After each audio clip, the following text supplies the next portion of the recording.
Donc le premier point important, c'est quand on a des logiciels d'extraction d'informations, enfin vous savez tous que ces logiciels, en fait, ils ne lisent pas vraiment les textes, ce qu'ils font, c'est parcourir des fichiers informatiques, dans lesquels les textes sont représentés sous la forme de séquences de bits, en fait. Hein. Et les caractères, hein, les mots, si vous voulez, sont représentés sous la forme de séquences de bits. Alors, on peut aller un petit peu plus loin en disant qu'en fait, le texte est représenté sous la forme de séquences de formes graphiques. Vous voyez ce que j'entends par forme graphique. Une forme graphique, c'est juste une séquence de lettres. Donc il va y avoir un code pour le T, un autre pour le A, un autre pour le B, un autre pour le L et un autre pour le E. Et T, A, B, L, E, ça va être l'unité, hein, ça va être une forme graphique. D'accord ? Tous les logiciels, en tout cas tous les logiciels qui ont l'approche stochastique, fonctionnent sur l'idée que les mots, c'est-à-dire les unités hein, de traitement, ce sont des formes graphiques. D'accord ?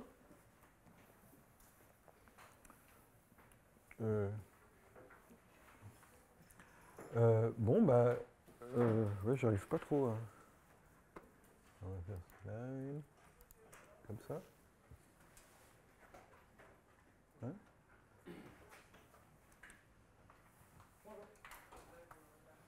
Donc ça, c'est le premier point.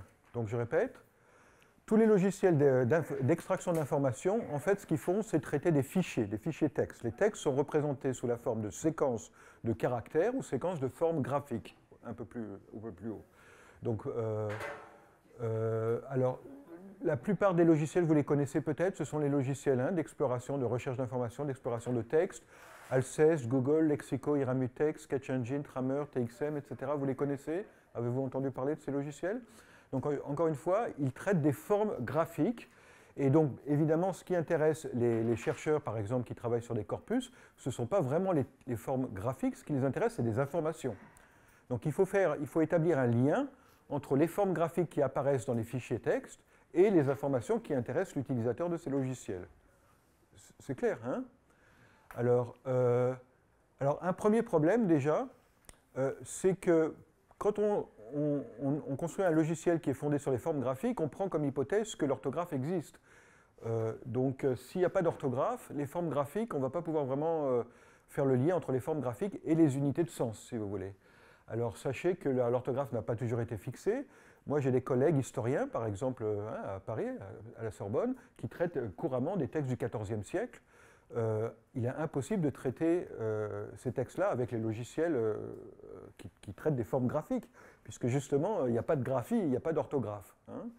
Mais même actuellement, j'ai des collègues politologues ou sociologues qui travaillent sur les SMS, par exemple, sur les tweets. Je ne sais pas si vous êtes puriste ou pas, mais quand on regarde les tweets, honnêtement, l'orthographe, elle n'est pas vraiment fixée non plus. Hein. Mais en fait, le pire, c'est que même dans les textes standards, hein, c'est-à-dire les articles, hein, je ne sais pas moi, le journal Le Monde, Libération, Le Figaro, ce que vous voulez, les articles, les romans, hein, donc dans les textes qui sont en français correct, on va dire, standard, même dans ces cas-là, l'orthographe n'est pas fiable. Alors c'est assez facile de s'en apercevoir. Hein, si vous cherchez avec Google Search, vous savez, le moteur de recherche Google, vous tapez audiovisuel en un seul mot, vous allez avoir 26 millions d'occurrences, 26 millions de pages. Et si vous cherchez audiovisuel avec un trait d'union, par exemple, ou avec une espace, il n'y en a qu'une, il n'y a que 1 million, pardon. Vous voyez? Donc là, clairement, il n'y a pas eu le lien entre audio, trait d'union visuel et audiovisuel en un seul mot. Mais en fait, on s'en est aperçu parce qu'on a fait une étude systématique, on a fait une petite expérience très très simple.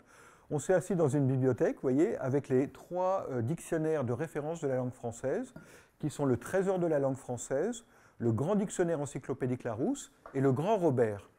On a ouvert ces 3 dictionnaires à la première page, si vous voulez, A, et on s'est amusé à compter le nombre d'incohérences qu'il y a entre ces dictionnaires, hein, comment on écrit un mot. Et on s'est aperçu qu'il y a plus de 5% d'incohérences entre ces dictionnaires de référence. Hein. Alors, qu'est-ce que j'entends par incohérence, pardon. Si dans un dictionnaire, par exemple, il y a une entrée TSAR, hein, tsar, et entre parenthèses, variante CZAR, et quand dans un autre dictionnaire, il y a écrit l'entrée c'est CZAR, entre parenthèses, variante TSAR, alors dans ce cas-là, on ne compte pas d'incohérence. On dit que ces dictionnaires sont cohérents. Vous voyez? tous les deux, ils ont le même ensemble de variantes. Ce qu'on compte comme incohérence, c'est s'il y en a un qui dit, par exemple, « Ah, moi j'accepte TZAR », mais pas les autres. Vous voyez ce que je veux dire? C'est-à-dire, je ne sais pas si vous voyez les ensembles de patates, là. Si les deux ensembles sont égaux, c'est cohérent. Mais s'il y a une petite différence, donc il y en a un qui prend TSAR et TZAR, l'autre qui prend TSAR et CZAR, vous voyez, les deux ensembles ne sont pas cohérents, on compte pour une incohérence. On a compté le nombre d'incohérences dans ces 3 dictionnaires, et il y en a plus de 5%. Et 5%, c'est énorme, hein, c'est un mot sur 20, une entrée sur 20. Alors, c'est bien connu, hein, je ne sais pas comment vous écrivez baluchon, hein, un baluchon, bah, ça dépend des dictionnaires, un L ou 2 L. Vous voyez, comment on écrit simulateur de vol? Alors, en français, ce qu'il y a d'intéressant, c'est qu'il n'y a pas de nombre. Vous savez, la langue française, c'est la seule langue romane où il n'y a pas de singulier de pluriel. Vous voyez, vous dites une table, 2 tables. Hein, en anglais, one table, 2 tables. Hein. En italien, en espagnol, en portugais, il y a un pluriel. Le pluriel français est purement orthographique. Hein. Donc évidemment, ça fait des fautes systématiques, enfin, ou on va dire des incohérences systématiques. Vous écrivez un simulateur de vol ou un simulateur de vols. Bah, ça dépend des dictionnaires, ça dépend des textes, vous allez trouver les deux. Vous voyez. Alors, l'utilisation des majuscules aussi, hein, Afrique noire avec un N majuscule ou un N minuscule, ça dépend des dictionnaires. Le tsar, tous les mots d'origine étrangère, évidemment, Moyen-Âge, majuscule, minuscule, trait d'union, espace, ou même parfois soudé. Vous voyez, il y a énormément d'incohérences. Hein. Donc l'idée hein, qu'on va faire de la recherche ou de l'extraction d'informations à partir des formes graphiques est très très dangereuse. On va perdre des informations. Hein. Vous voyez, encore une fois, audiovisuel avec un trait d'union. Si l'ordinateur cherche le terme audiovisuel avec un trait d'union ou un espace, bah, il trouve une occurrence sur 26, quoi. Hein. Donc c'est très mauvais. Hein. Alors quelles sont les solutions? Bah, les solutions linguistiques, on les connaît. Hein. Alors ça, ça s'appelle une grammaire morphologique. Hein. On va apprendre à faire ce genre de choses. Hein. C'est un dessin, si vous voulez, un graphe. Une grammaire morphologique, vous voyez, alors celui-là, cette grammaire va reconnaître toutes les occurrences de l'unité de sens un seigneur, hein, dans les textes du XIVe siècle, vous voyez. Alors, vous partez du nœud initial. Alors, malheureusement, mon laser, il marche sur le mur, mais pas sur l'écran. C'est marrant. Vous saviez? Ah, ok, bon. Donc, je vais essayer de ne pas marcher sur votre câble. Vous voyez, donc, on part du nœud initial, hein, cette petite flèche entrante, si vous voulez. Et si l'ordinateur, en lisant le texte, il arrive à rejoindre le nœud terminal, vous voyez la cible, ici, alors le chemin, vous voyez qu'il a épelé des choses hein, en chemin, et ben, ces formes-là vont être reconnues. Alors vous voyez ici, par exemple, pour le mot seigneur, au XIVe siècle, on peut le trouver S-E-I-G-N-I-E-O-U-R, et puis avec un S ou pas. Donc vous voyez, la solution linguistique, c'est simplement de faire le lien entre les formes graphiques et puis les unités qui nous intéressent. Alors ça, ce graphe-là, on va lui donner un nom, hein, c'est un fichier en fait, on va l'appeler seigneur. Et à partir de moment, dès que vous avez sauvegardé ce graphe, quand vous tapez seigneur, au lieu de chercher S-E-I-G-N-E-U-R, ce que vous avez tapé, il va appliquer ce graphe-là, qui s'appelle seigneur, et donc il trouvera toutes les occurrences, y compris S-E-N-N-I-U-R. Vous voyez? Et là, quand on va faire des analyses statistiques, par exemple, sur ce corpus, où vous voulez chercher des collocations, hein, l'importance, par exemple, de seigneur et puis d'un locatif, par exemple, hein, Méter en Normandie, vous voyez, des choses comme ça, bon, ben, vous aurez un meilleur rappel. Hein, vous allez trouver toutes les occurrences et pas simplement 2 ou 3. Hein. Donc ça, c'est une solution. Hein. Alors, le deuxième problème, pardon, oui?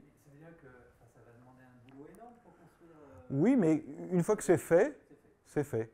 Alors, qu'est-ce que c'est que le boulot énorme? Il faut savoir, enfin vous le savez, que le vocabulaire est fini. Hein, donc c'est un boulot entre guillemets énorme. En vérité, ça prend peut-être 2 heures hein, à faire. Hein. Donc 2 heures pour un terme. Ben, on va peut-être prendre, je sais pas moi, quelques centaines de termes, hein, les termes qui nous intéressent. C'est un stage de 3 mois quoi, pour un étudiant, on va dire un master. Mais ce qu'il y a d'intéressant, c'est qu'une fois que c'est fait vraiment.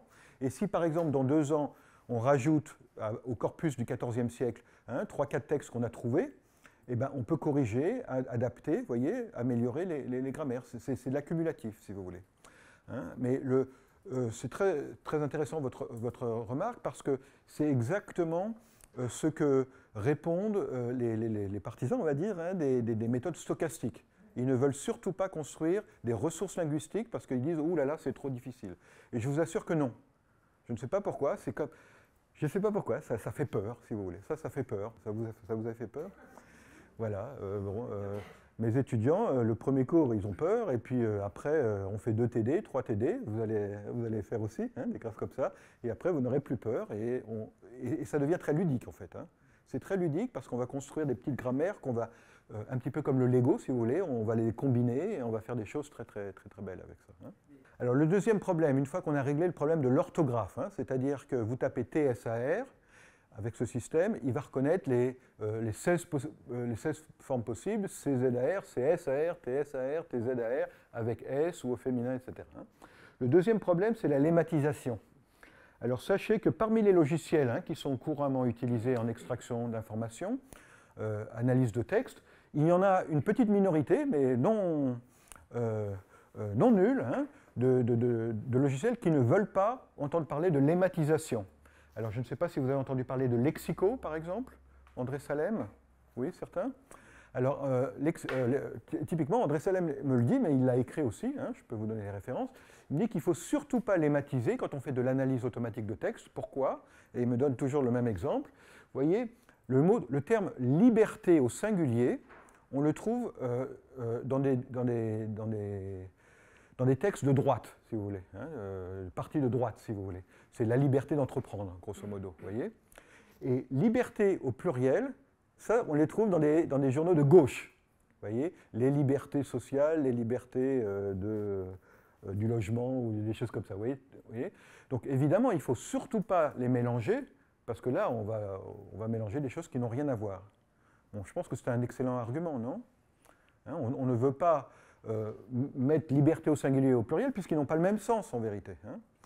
Mais le problème, c'est que si je regarde le dictionnaire, hein, parce que nous on a un dictionnaire complet de la langue française, je vais regarder par exemple les noms abstraits, et honnêtement, il n'y a aucune différence dans le sens entre une révolution et 2 révolutions, des révolutions. Vous voyez? La seule différence, c'est le nombre. Vous voyez? C'est pas comme la liberté, ça c'est de droite, et les libertés, c'est de gauche. Une révolution, des révolutions, c'est pareil. Ça, ce sont des noms abstraits. Les noms concrets, une table, des tables, c'est pareil.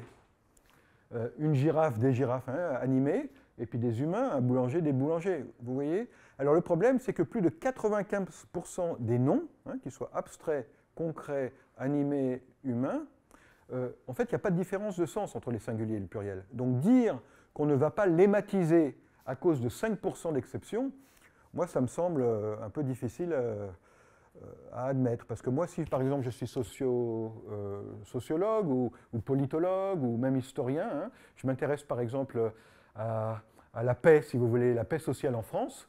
Hein, j'ai par exemple toutes les archives du journal Le Monde depuis 1950. Et ben, j'ai envie par exemple d'aller chercher les termes comme manifestation, révolution, qu'ils soient au singulier ou au pluriel. Vous voyez, pour voir s'il y a des pics par exemple en 68, enfin bon, j'invente. Hein. Vous voyez ce que je veux dire? Alors, ce serait dommage de n'en trouver que la moitié. Alors, ce que j'ai dit quand même, pour Lexico, hein, c'est quand même une minorité des logiciels d'extraction d'informations. Hein. La plupart des logiciels d'extraction d'informations, ils utilisent des lématiseurs. Hein, ça, sauf que les lématiseurs qu'ils utilisent, c'est typiquement, vous avez entendu parler de Annie ou Gate, NLTK, Tree Tagger, non? NLTK. Donc ça, ce sont des taggers, donc des étiqueteurs, hein, donc qui lématisent, qui sont utilisés par ces moteurs d'extraction d'informations. Hein. Alors, comment ça marche? Bah, grosso modo, alors ce sont des méthodes stochastiques. Vous comprenez ce que j'entends par stochastique, hein? C'est des méthodes statistiques ou probabilistes, ou alors intelligence artificielle, vous savez, réseau de neurones, vous voyez? Hein. Alors, concrètement, comment ça marche? Ces étiqueteurs, ces lématiseurs, ils ont accès à ce qu'on appelle un corpus d'apprentissage. En fait, c'est un corpus de référence, si vous voulez, dans lequel eh ben, les mots ont déjà été étiquetés, si vous voulez, ont déjà été analysés. Et quand vous voulez analyser votre propre texte, ces logiciels vont comparer votre texte au corpus de référence pour en déduire l'analyse correcte. Vous voyez ce que je veux dire? Hein? Alors, les corpus de référence les plus connus, hein, comment on appelle ça, les standards, si vous voulez, de corpus de référence, c'est le Penn Tree Bank de l'Université de Pennsylvanie. Avez-vous entendu parler UPenn. Open American National Corpus, Corpus of Contemporary American English. Alors celui-là, le COCA, là, il est utilisé par tous les anglicistes, hein, actuellement, hein, aujourd'hui, en ce moment. Et puis pour les Français, il y a le corpus Frontext, que vous avez peut-être entendu parler.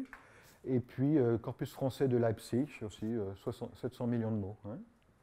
Donc, je répète, les techniques stochastiques, comment elles font pour analyser un texte? Elles vont comparer votre texte avec le corpus de référence pour essayer d'en déduire la bonne analyse. Hein. Alors ça marche. Enfin, pour que ça marche, il y a beaucoup de problèmes déjà. Hein. Déjà, le premier problème, hein, peut-être de fond, c'est que la langue française, contient une infinité de phrases. Donc, quelle que soit la taille de votre corpus, on parle maintenant de giga-mots, hein, des corpus énormes d'1 milliard de mots, c'est rien ça. Si vous êtes un peu mathématicien, sachez que 1 milliard, c'est rien à côté de l'infini. Hein, et c'est très facile avec une grammaire Nudge très très simple, que je peux faire en 2 secondes, de décrire des phrases que vous ne trouverez jamais dans un corpus de 1 milliard de mots. Vous voyez, c'est très facile. Hein. Mais le deuxième problème, et c'est un peu bête, mais je vais vous donner un exemple. Ça, c'est le Penn Tree Bank. Hein, donc ça, vous pouvez le télécharger. Hein, tous ces logiciels sont en accès libre. Alors, ce que j'ai fait, vous voyez, chaque mot, si vous voulez, il y a un slash, hein, une barre oblique, et puis ensuite, il y a l'analyse. Alors, ce sont des codes un petit peu abscons, hein, mais là, je les ai traduits. Il suffit de regarder avec un tout petit peu de précision, je veux dire, même pas une loupe, vous voyez, mais essayez d'être un petit peu méticuleux. Hein. Et puis vous allez voir qu'il y a un problème avec ces corpus, entre guillemets, de référence. Alors, vous voyez le premier mot, par exemple, il a été battle tested, je ne sais pas si vous lisez l'anglais un petit peu, battle tested, ça veut dire expérimenté. Hein. C'est un adjectif, mais il a été traité comme, il a été analysé comme un nom propre singulier. Alors pourquoi? C'est parce qu'il commence par une majuscule. Mais en vérité, en anglais, les phrases, on commence toujours une phrase par une majuscule, c'est un peu comme en français. Donc, penser qu'un mot est un nom propre parce qu'il est en majuscule, enfin, ce n'est pas acceptable, si vous voulez, pour un linguiste. Hein, c'est acceptable peut-être pour certains, mais enfin, on va dire pas pour moi ni pour mes étudiants. D'accord? On continue. Japanese, ah ben c'est pareil, regardez, Japanese. Alors, en anglais, en fait, les adjectifs de nationalité, on les met en majuscule. Mais là, il l'a traité comme si c'était un nom propre aussi. Hein? Alors, je ne vais pas vous embêter, hein, je ne vais pas faire de l'analyse linguistique de l'anglais, mais voilà, ça c'est le Penn Tree Bank, c'est-à-dire un corpus de références qui est utilisé hein, par tous ces logiciels pour lématiser, pour analyser des textes. Et c'est the Penn Tree Bank, c'est vraiment le standard, si vous voulez. Hein, c'est le, comment on dit, le golden standard. Hein. Alors, vous voyez, backup. Hein, backup, en fait, c'est un verbe à particules, ça n'a rien à voir avec back, vous voyez ce que je veux dire. Enfin bon. Alors, je vais parler. Alors, le Penn Tree Bank, c'est dans les années 2000 qu'il a été construit, donc on peut dire peut-être qu'on a fait des progrès. Et justement, actuellement, aujourd'hui, ce qui est très très utilisé, c'est le COCA. Hein. Alors, il suffit avec Nudge, en fait, hein, d'analyser le COCA pour voir les étiquettes, hein, les analyses qui sont dans ce corpus de référence. Et puis, en fait, on voit qu'il y a énormément de problèmes. Hein. 20% des analyses qui sont dans ce corpus de référence sont fausses. Par exemple, vous voyez, abduct a été analysé comme un nom. Alors, il n'y a aucun moyen, si vous voulez, en anglais, d'avoir abduct comme nom. Bible, c'est un adjectif. Vous voyez, on voit Bible analysé comme un adjectif. Il n'y a pas de possibilité syntaxique, si vous voulez, dans Nudge pour pouvoir utiliser Bible comme un adjectif. Many a été étiqueté comme un verbe, anomalie comme un adverbe. Alors ça m'a fait rire, si vous voulez, parce que ça se termine par ly, probablement. Vous voyez, donc ils l'ont mis comme adverbe. Alors à chaque fois qu'il y a en anglais, on peut construire des agglutinations. Par exemple, bark-like, ça veut dire, il hurle un peu comme s'il aboyait. Vous voyez ce que je veux dire? Like, ça veut dire comme, vous voyez? Hein, c'est comme un aboiement, si vous voulez. Vous voyez, donc, mais ça, c'est productif. Hein, on peut faire ça souvent. Hein. Alors, dès qu'il y a des agglutinations, il ne sait pas quoi faire, donc il met que c'est un nom commun. Si c'était en majuscule, il le mettrait comme nom propre. Alors, quand il y a des fautes de frappe, évidemment, toutes les fautes de frappe, c'est des noms communs, sauf si elles sont en majuscules, vous voyez. A few, vous voyez, ça c'est nom propre, etc. Hein. Donc, si vous avez un logiciel qui analyse votre texte en prenant comme référence, si vous voulez, un corpus de référence qui a énormément de fautes, je ne sais pas ce que vous en pensez, et il va vous produire des très jolis graphiques, si vous voulez, hein, d'analyse statistique, etc. Mais comment vous savez si c'est fiable ou pas, hein? Moi, je suis un petit peu... Alors, il y a quelque chose de très, très important en information, en extraction d'informations, en recherche d'informations, c'est qu'il y a beaucoup de termes qui sont en fait des mots composés. Alors, qu'est-ce que j'entends par mots composés? C'est des séquences de formes graphiques, vous voyez, ce n'est pas juste une seule forme graphique. Je vais prendre un exemple. Vous voyez, table, ça peut être un meuble, si vous voulez, mais table logarithmique, ça n'a rien à voir. Vous voyez, une carte bancaire, ça n'a rien à voir avec une carte mère. Une carte mère, ça n'a rien à voir avec une carte postale. Alors, l'unité de sens, ce n'est pas carte. Ou alors, si vous dites que c'est carte, alors carte va avoir 32 sens différents. Autant dire que c'est inutilisable. Hein, il vaut mieux dire que carte bancaire, carte routière, carte d'identité, carte blanche, hein, donner carte blanche, tout ça, ce sont des termes différents. Donc l'unité de sens, ce n'est pas au niveau de la forme graphique, ça s'appelle des mots composés. Alors là, les mots composés dans ces corpus de référence sont carrément ignorés. C'est-à-dire que, vous voyez, c'est as a matter of fact a été analysé comme une séquence de 1, 2, 3, 4 mots. As a matter of fact, 5 mots. Donc par exemple, si on pense, hein, si vous êtes scientifique par exemple, et que vous recherchez le terme matter, hein, vous savez, gray matter pour les biologistes, dark matter pour les physiciens. Alors, il va vous dire, oh là là, regardez, ce texte-là, il a beaucoup de matter, ça doit être un texte scientifique, et en vérité, c'est juste parce que l'auteur, le journaliste, il a un petit tic, vous voyez, il n'arrête pas de dire as a matter of fact, hein, en fait. Je crois que ça, c'est mon tic à moi. Je mets trop de en fait, vous voyez ce que je veux dire? Vous voyez hein, alors, les incohérences, bien sûr, quand il y a un trait d'union, on avait vu avec battle tested, vous vous souvenez? Left wing, ça va être considéré comme un mot, mais left espace wing, ça, ce sera considéré comme deux mots, donc incohérent au niveau de l'orthographe. Hein. Alors, ça, c'est un logiciel, alors je ne sais plus lequel c'est. Ça doit être Sketch Engine, probablement. Donc ça, c'est typiquement un logiciel d'extraction, hein, d'analyse de texte, si vous voulez. Donc vous voyez là, le texte, c'est d'ailleurs au cours d'un voyage à Versailles. Vous voyez le texte, et en dessous de chaque mot, il y a son analyse. Alors, hein, ça a une copie d'écran hein, du logiciel Sketch Engine. Il suffit de regarder avec je sais pas moi, un petit peu, puis on voit toutes les fautes, quoi. Alors, par exemple, cours, vous voyez, c'est d'ailleurs au cours de. Hein, je vous montre l'analyse qu'il avait produit. Vous voyez, alors NCF P000/cours, ça veut dire que c'est un nom féminin pluriel lématisé en une cour. Alors, une cour, vous savez, comme une cour de récréation. Au cours d'eux, ça n'a rien à voir. Alors déjà, il y a au, c'est masculin, mais même au cours d'eux, en fait, c'est une préposition. Cours, il n'y a pas de cours de récréation, si vous voulez, au cours d'eux. Donc pareil, imaginez que vous êtes, je ne sais pas, littéraire, vous vous intéressez au locatif, par exemple, l'utilisation des locatifs dans tel roman, bah, il va vous donner, il va sortir cours, vous voyez, parce que c'est un lieu, si vous voulez. Hein. Quasiment tous les verbes sont faux. Hein. Par exemple, rencontre, ici, vous voyez, il a mis première personne du singulier, ce qui est d'autant plus amusant pour un linguiste qu'il y a le mot « il » juste à gauche. Quoi. Il n'a même pas pu regarder à gauche du mot. C'était pas loin, vous voyez. C'est pas une analyse très compliquée. Pardon ? Il reconnaît avec un « il ». Il reconnaît le « il », oui. Mais en fait, vous voyez, ça c'est juste une petite liste, vous voyez, « il », c'est « il ». Et puis après, tombe, vous voyez, il met un, je ne sais pas si vous le voyez, première personne du singulier. Et c'est pareil pour rencontre, pareil pour tombe, etc. Hein. Le A ici, à l'amour feu couvent, il a mis avoir. Vous voyez? Pardon? Il sépare chaque mot. Pardon? Il sépare chaque mot, donc il n'établit pas de relation entre le mot d'avant et le mot d'après. Mais ça, c'est pas normal. Vous voyez, dans les langues, en fait, la plupart des mots sont ambigus. En fait, je peux même vous donner des nombres. Hein. Les noms simples, hein, donc les formes graphiques, sont en moyenne 5 fois ambigus en français. Donc 5 fois, il y a 5 homographes par mot, en moyenne. Parce que les mots courants, comme carte, table, etc., là, c'est une trentaine. Vous voyez hein. Donc, bon. Alors, en fait, c'est un peu pire que ça, parce qu'il n'y a aucun mot composé. Hein, je vous avais dit, hein, au cours d'eux, en vérité, d'ailleurs, au cours d'eux, dès le premier regard, de plus en plus, vous voyez, nous, on considère, enfin, il y a des critères, si vous voulez, linguistiques qui permettent de dire que ce sont en fait des mots, c'est des mots, c'est des unités, si vous voulez, c'est des mots composés. D'accord? Donc ça, c'est pas reconnu non plus. Alors, ben, je peux enfin répondre à votre question. Hein. Vous aviez anticipé de 4-5.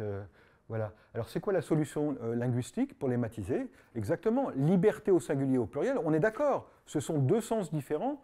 Donc, on va les mettre dans le dictionnaire comme deux entrées lexicales différentes, indépendantes. Donc, on va écrire, par exemple, liberté au singulier, c'est un nom abstrait, féminin singulier. J'aurais dû rajouter terme de droite. Vous voyez, hein, si on fait des analyses politiques, ça peut être intéressant. Et puis liberté au pluriel, nom abstrait féminin pluriel, plus terme de gauche. Ouais, j'aurais dû le faire, je vais le faire tout de suite là. Hein, pour que vous voyez, dans une analyse linguistique, si vous voulez, quand on a vous voyez, je vais marquer plus droite, vous voyez, et puis là je vais marquer plus gauche. Hein. Ce que je vous montre en fait, c'est que, allez, je vais marquer gauche, plus droite. En fait, vous voyez, ce qu'on appelle l'analyse linguistique, c'est rien d'autre qu'on va faire une liste de termes, et puis on va les décrire avec des propriétés. Vous inventez des codes, si vous voulez. Là, moi, j'ai inventé le code droite. Hein, si je veux faire de l'analyse politique, ben, il y aura des termes de droite. Peut-être il y aura des sujets de droite, je ne sais pas, l'immigration, la sécurité, et puis des sujets de gauche. Vous voyez, le social. Enfin, j'invente. Hein, d'accord? Donc, on peut faire ça. Et en revanche, comme les termes de révolution, vous voyez, révolution, lui, on va mettre qu'une seule entrée. Pourquoi? Parce qu'au singulier comme au pluriel, hein, c'est le même terme. Et en fait, pour... j'ai perdu ma souris. Elle est où ma souris?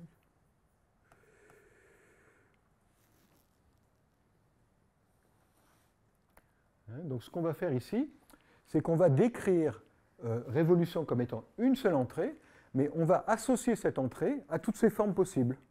Et là, la mise au pluriel, la conjugaison des verbes, en linguistique, on appelle ça de la flexion. Hein. Donc il va y avoir un code flexionnel, un paradigme flexionnel, un petit peu comme le Becherel, vous savez, le manuel de conjugaison. Dans chaque page, on explique comment on va conjuguer tel modèle. Vous voyez, ce sont des modèles de conjugaison. Alors là, il y a aussi des modèles de flexion pour les noms et adjectifs. Et vous voyez, là, le modèle FLX, ça veut dire flexion. Hein. Le modèle de flexion qu'on va utiliser, c'est le modèle qui s'appelle table. Et qu'est-ce que c'est que table? Alors ça, c'est une grammaire, on va en faire dans quelques minutes, qui dit, si je ne fais rien, alors ça c'est le epsilon, c'est si je ne fais rien à mon entrée de dictionnaire, si je la laisse telle quelle, je produis le singulier, et si je rajoute un S, je produis le pluriel. Vous voyez? Donc on va avoir une seule entrée pour révolution, hein, il peut y avoir plusieurs formes, mais pour liberté, on aura une entrée pour liberté et une entrée pour liberté OS. Donc ça, c'est la solution linguistique. Hein. Donc avec nous, vous voyez, vous pouvez faire un copier-coller de ça et ça va marcher, si vous voulez. Alors il y a un troisième aspect, dérivation. Alors dérivation, pareil, hein, je me situe comme on dit, dans les chaussures, là, dans la peau d'un historien qui veut étudier l'état de la paix dans un pays, dans un État, donc en analysant toutes les archives d'un journal, je ne sais pas, Washington Post, etc. Donc je m'intéresse aux manifestations. Oui, mais si je fais simplement une analyse linguistique, une analyse statistique de la forme graphique manifestation, je vais perdre déjà manifestation au pluriel, mais aussi manifestant, manifester. Oui. Et en fait, on le voit très, très clairement qu'on les perd, ces informations. Vous voyez ici, par exemple, dans le premier exemple, j'ai demonstrators. Oui. Mais après, regardez, j'ai le verbe demonstrate, demonstrated. Et un peu plus loin, to redemonstrate. Vous voyez ce que je veux dire? Donc moi, quand je cherche manifestation, je veux toutes ces formes. Donc pas simplement les formes conjuguées ou au pluriel, je veux aussi les formes dérivées. Si je cherche manifester, je veux pouvoir trouver manifestation, manifestant, manifestante, voyez, etc. Hein. Remanifester, vous voyez. Alors, autre exemple, donc un autre logiciel que je ne citerai pas. Alors vous voyez, c'est un logiciel qui fonctionne pareil sur les formes graphiques, donc il n'y a pas de linguistique. Donc j'ai cherché amour simplement dans ce logiciel. Donc il me propose, je ne sais pas si c'est visible, vous voyez, donc il me propose amour, amouraché, amoureuse, c'est formidable. Mais à côté de ça, il me propose amphigorique, amphithéâtre, ample, ampleur, amusé. Ah ben non, non, ça c'est pas bon. Amphithéâtre, non. Je ne sais pas. On peut toujours dire, il y a quelqu'un qui aime les amphithéâtres, mais enfin, c'est un petit peu, voilà. Et puis, ce qui m'embête aussi, c'est qu'il n'a pas trouvé une seule occurrence de aimer. Bah, quand même, je cherche amour, je ne trouve même pas aimer. Alors pourquoi? C'est parce que ces logiciels, en fait, comme ils travaillent que sur des formes graphiques et qu'ils n'ont pas de linguistique, ils ne savent pas comment dériver les termes. Donc comment ils font? Bah, ils prennent ce que vous leur donnez, amour. Ah, OUR, ça peut être un suffixe peut-être. Donc ils vont garder le AM, et puis ils vont vous donner, ils vont vous balancer tous les mots qui commencent par AM. Bon, alors après, ils vous font des très très beaux, vous savez, nuages de mots, hein, avec amour, et puis on voit des choses, mais en fait, si ça se trouve, c'était amphithéâtre. Vous voyez ce que je veux dire? Qu'ils ont mis en même temps. Donc ils vous disent, ah bah tiens, il y a beaucoup de grec à côté de amour. Mais ce n'est pas parce que les Grecs, ils aiment je ne sais pas quoi, c'est simplement parce qu'il y avait des amphithéâtres grecs, vous voyez, dans le texte. Mais ça, on ne peut pas le voir quand vous voyez le nuage de mots, vous ne savez pas comment c'est construit. Hein, c'est un peu l'exemple de tout à l'heure. Vous voyez les 1 million d'occurrences d'audiovisuel, mais vous ne voyez pas les 25 millions qui n'ont pas été vus. Hein. Alors, la solution linguistique, elle est très simple, en fait, elle ressemble beaucoup à la flexion, en fait. La dérivation, c'est comme la flexion, hein, dans Nouge, hein, en tout cas. Vous voyez, vous allez avoir une entrée dictionnaire, une seule, hein, manifestée, donc c'est un verbe transitif, disons, et puis là, il va y avoir des paradigmes de dérivation. Donc DRV-ANT, ça veut dire je vais pouvoir construire manifestant. Alors vous voyez, ANT, c'est là, le paradigme ANT. Qu'est-ce qu'il dit? Alors c'est un petit peu complexe, je ne m'attends pas à ce que vous maîtrisiez ça tout de suite, mais juste pour avoir l'idée, ça veut dire j'efface les deux dernières lettres, vous savez, backspace, vous voyez, j'efface les deux dernières lettres et j'obtiens un nom. Vous voyez? Et puis j'ai aussi DRV égale ation, vous voyez? Et si je regarde ation, c'est quoi? Bah, j'efface les deux dernières lettres, hein, de mon entrée dictionnaire, manifesté, et je rajoute ation, et j'obtiens un nom. C'est clair, vous voyez un petit peu, hein? Alors c'est un tout petit peu plus compliqué, parce qu'une fois que j'ai obtenu le nom manifestant, il faut aussi que je le fléchisse, parce qu'on a un manifestant, des manifestants, une manifestante et des manifestantes. Donc ça c'est le paradigme qui s'appelle cousin, hein, je rajoute un... Si je ne fais rien à mon entrée dictionnaire, j'ai le masculin singulier, un manifestant. Si je rajoute un S, j'obtiens le masculin pluriel. Si je rajoute un E, j'obtiens le féminin singulier. ES, j'obtiens le féminin pluriel. Alors, encore une fois, hein, ça fait peut-être peur. Hein, oulala, oui, mais non. Le Becherel, le manuel de conjugaison Becherel, c'est 100 pages. Ben, c'est rien, 100 pages. Surtout qu'on fait beaucoup de copier-coller. Vous voyez, tous les verbes du premier groupe, ils vont avoir à peu près 8 ou 9 pages. On va faire des copier-coller entre le verbe voler, par exemple, et le verbe manger. Et puis, vous voyez, pour manger, on va juste rajouter un E, pour ne pas avoir nous mangons. Vous voyez, on va juste rajouter un E. Vous voyez, ça va vite, en fait. Hein. Et en fait, on l'a déjà fait. Hein, dans Nouge, quand vous ouvrez Nouge, tout ça, c'est déjà fait. Donc, vous n'avez pas besoin de vous en occuper. Tout ça, ça existe déjà. Hein. Donc, voilà une description linguistique de la dérivation qui va me permettre, quand je cherche manifester, d'avoir toutes les occurrences et de ne pas en rater. Hein. Troisièmement, alors là, vous allez commencer à travailler un petit peu à votre tour. Champs lexicaux. Hein, les champs lexicaux, bah, par exemple, hein, c'est ce qui correspond au nuage de mots hein, dans ces logiciels. Hein, c'était l'exemple que j'avais donné.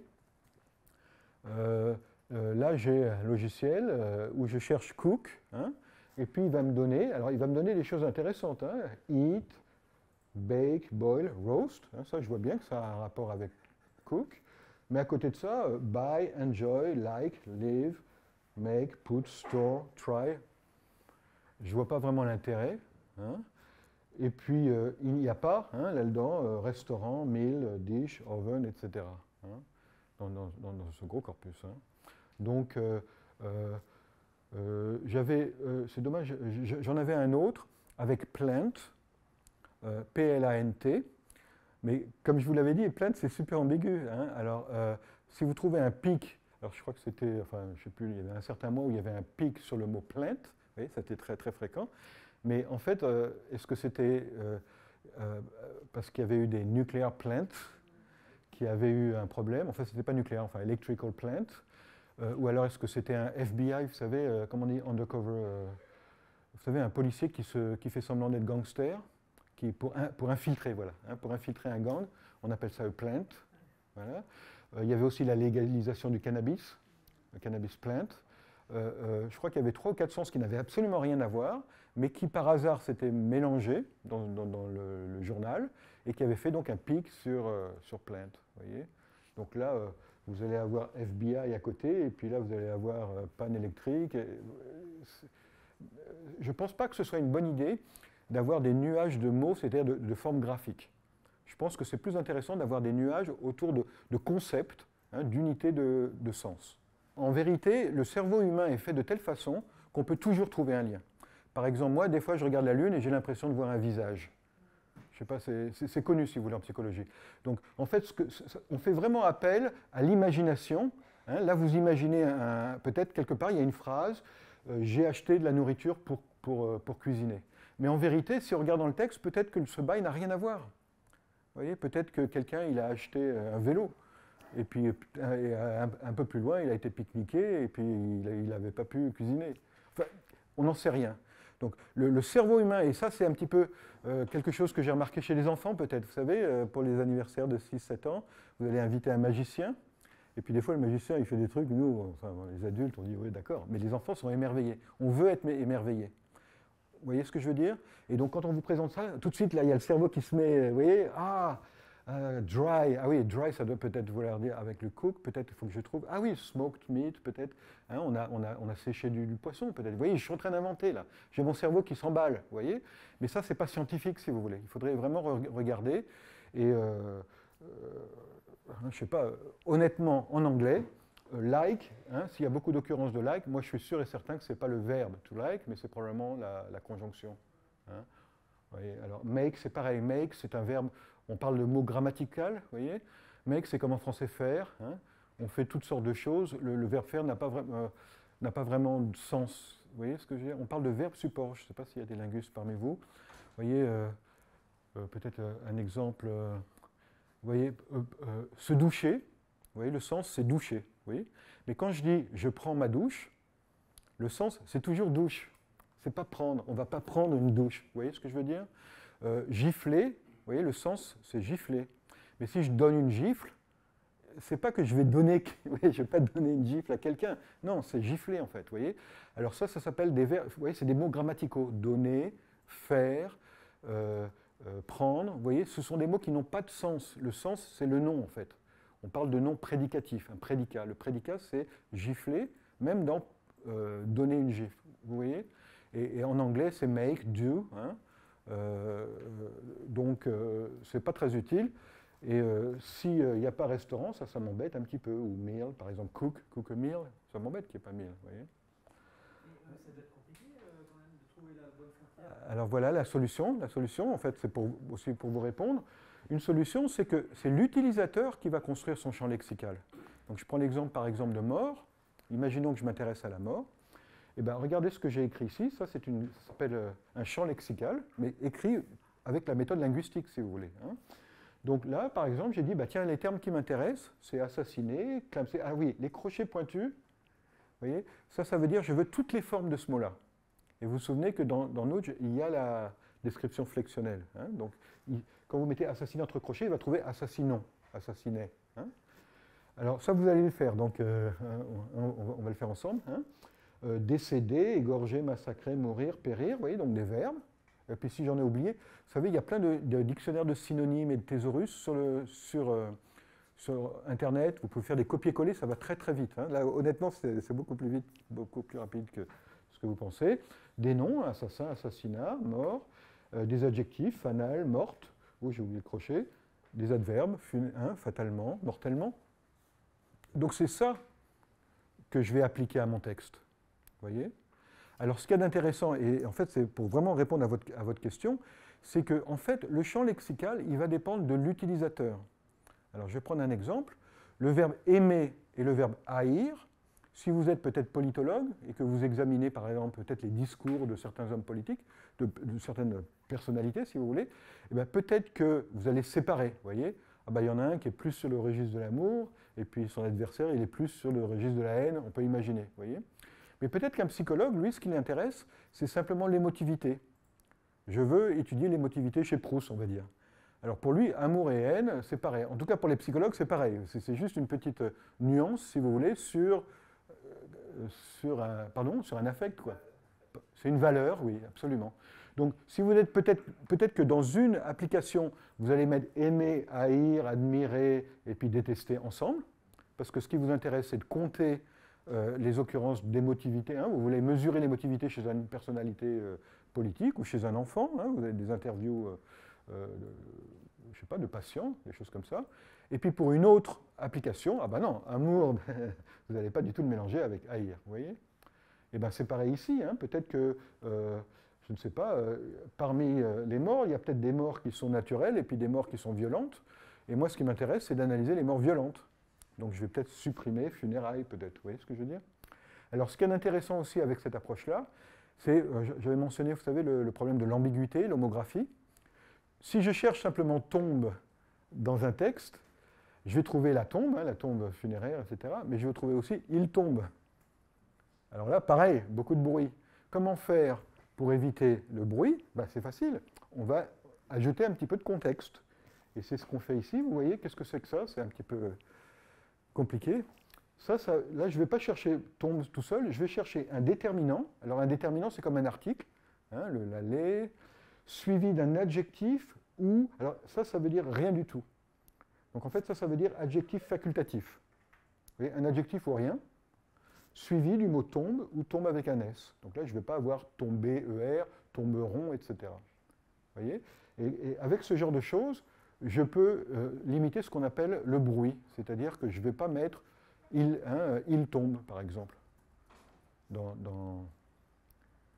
mon analyse statistique. D'accord? Ça va? Hein, donc on peut faire ce genre de choses. Hein. Alors, vous vous souvenez que j'avais parlé des logiciels qui traitent les textes avec des méthodes stochastiques, hein, statistiques, corpus de référence. Alors, le plus connu hein, en analyse d'opinion, c'est SentiWordNet. Je ne sais pas si vous avez entendu parler. Hein, donc, c'est un système qui permet de calculer des scores, si vous voulez, de positivité ou de négativité dans des textes.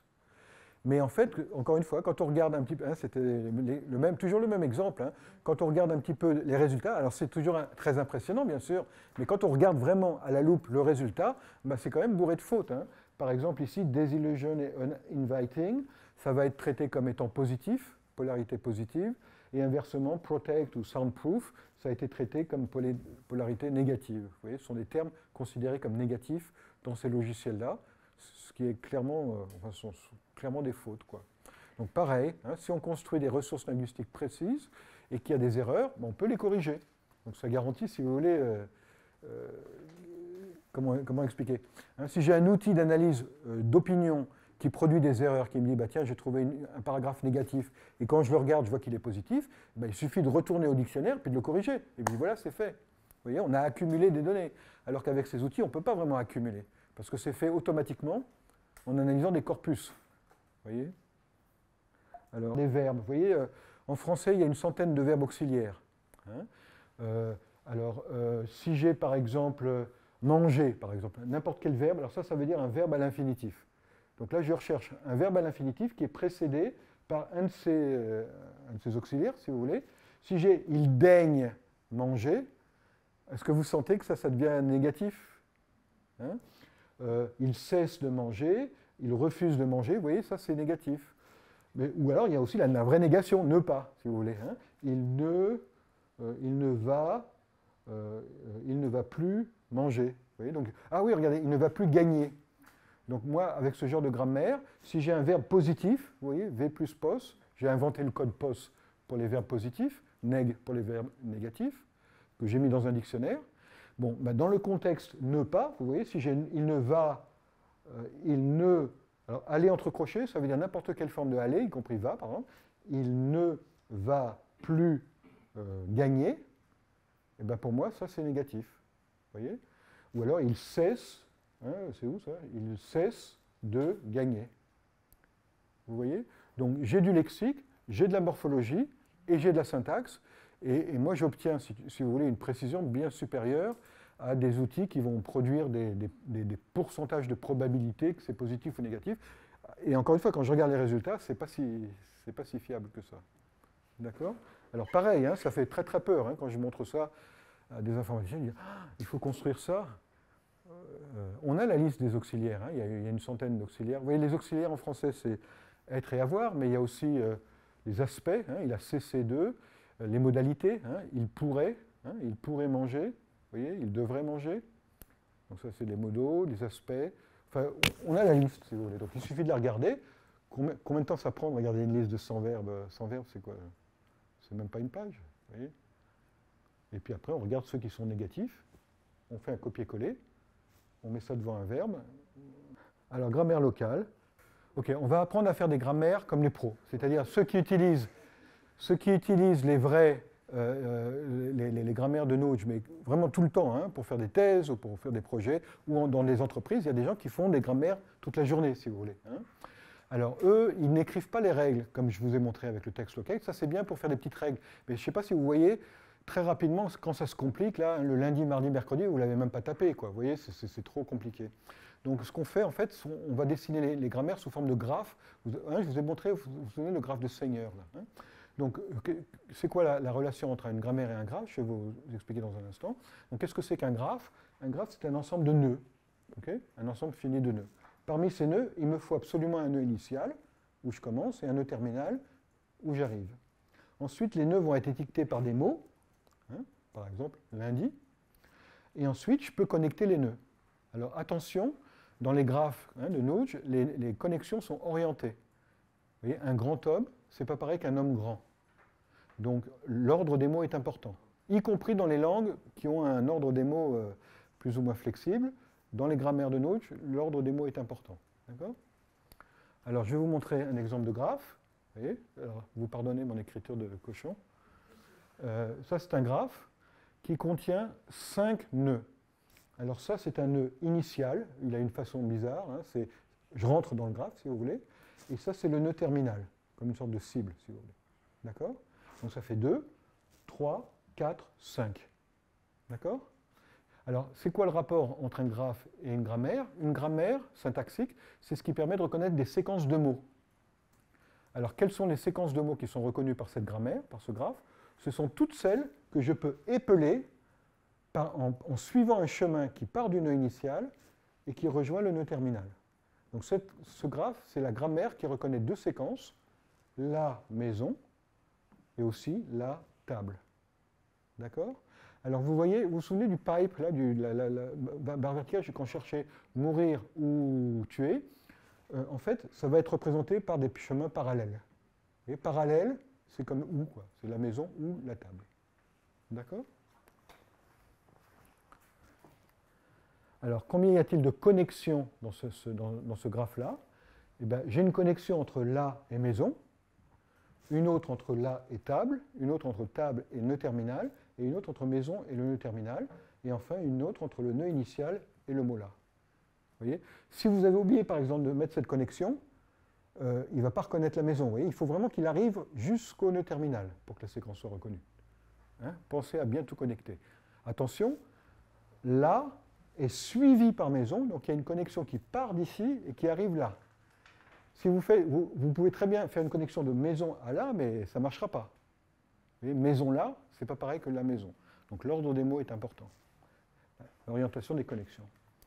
Quand vous créez un nœud, je ne sais pas si vous avez remarqué, mais le nœud par défaut, il est étiqueté epsilon, le E entre crochets. Et ça veut dire rien du tout. Vous voyez, c'est ce qu'on appelle l'élément neutre pour la linguistique, c'est comme le 1 pour la multiplication. Vous savez, 1 fois 17, c'est pareil que 17. Eh bien, E suivi de petite, c'est pareil que petite. Vous voyez ? Et donc, c'est représenté par une flèche, puisque ça ne représente rien du tout. Et ça me permet, vous voyez, d'un point de vue linguistique, si vous voulez, d'avoir la et une. Vous voyez, on voit bien que ça, c'est les déterminants. Là, je pourrais rajouter matassa, si vous voulez. Suivi de petite qui est facultatif, vous le voyez. Suivi de table ou maison, vous voyez. Vous voyez ? Donc, vous pouvez essayer de faire ça comme ça, mais votre grammaire, si vous trouvez 20, moi, je suis content. Comment on peut supprimer des liens qu'on a déjà... Vous les refaites encore une fois. Vous voyez, par exemple, quel lien vous voulez supprimer? Je veux supprimer table, là, par exemple, le lien... Alors, vous cliquez sur le nœud initial, et maintenant, vous cliquez sur table. Ok, voilà. Okay. Hein, si vous recréez une deuxième connexion, ça va vous voyez, c'est une bascule. Okay. D'accord?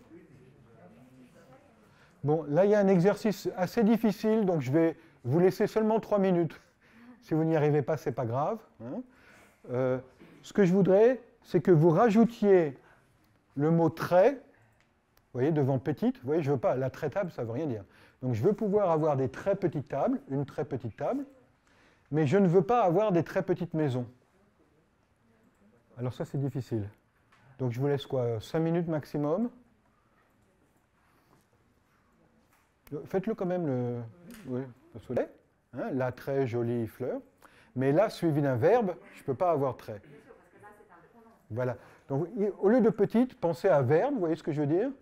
Et là, ici, pensez à un nom, vous voyez ce que je veux dire? Alors par exemple, place, ça peut être un verbe ou un nom. La place de la République, ou je la place sur la table. Vous voyez, donc là, j'aurai place, et là, j'aurai grande place. Vous voyez ce que je veux dire? Alors, petite place, et puis là, j'aurai le verbe je la place.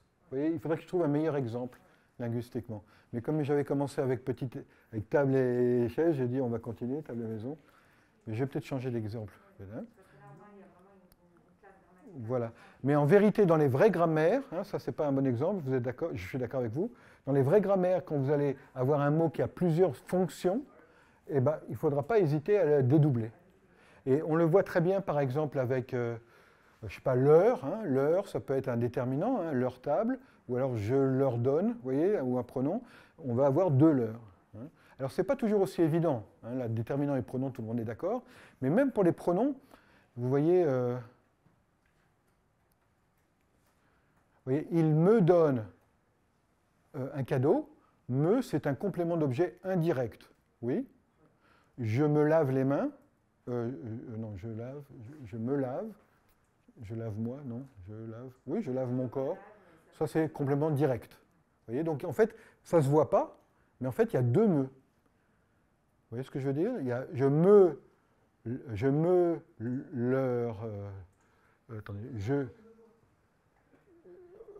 est-ce que vous voyez ce que je veux dire? Il y a deux me. Il y a un me complément d'objet direct et un me complément d'objet indirect. Ce n'est pas évident, tout le monde ne le voit pas forcément, mais quand vous allez faire la grammaire pour mettre quels sont les compléments, hein, les particules préverbales dans quel ordre, vous allez voir que vous ne pouvez pas vous en sortir si vous n'avez pas dédoublé le me. Donc en fait, ça veut dire qu'il n'y a pas du tout de parseur syntaxique qui tourne à la dernière.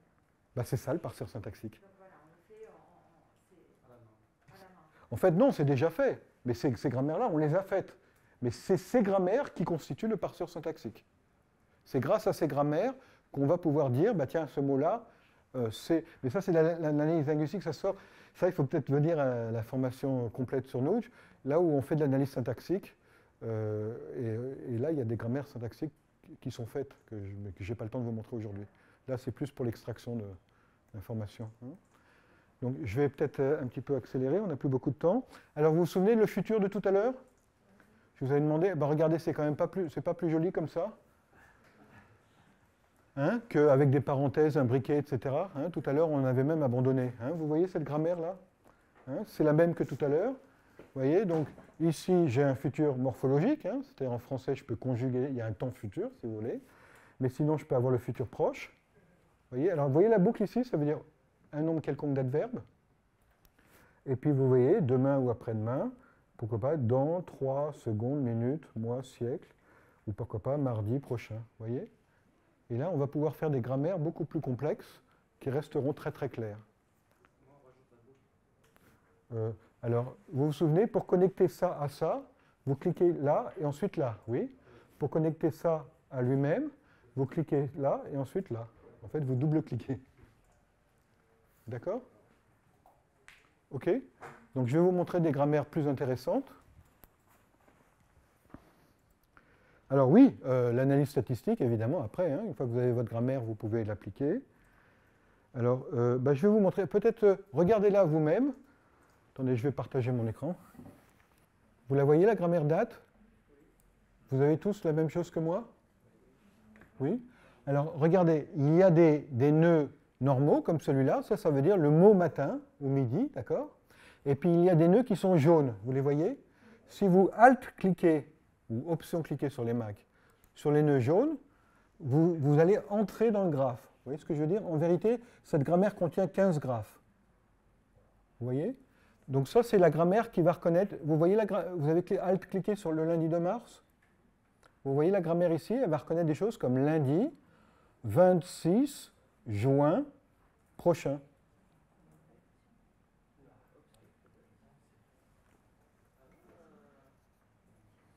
Tout le monde a réussi à faire ça?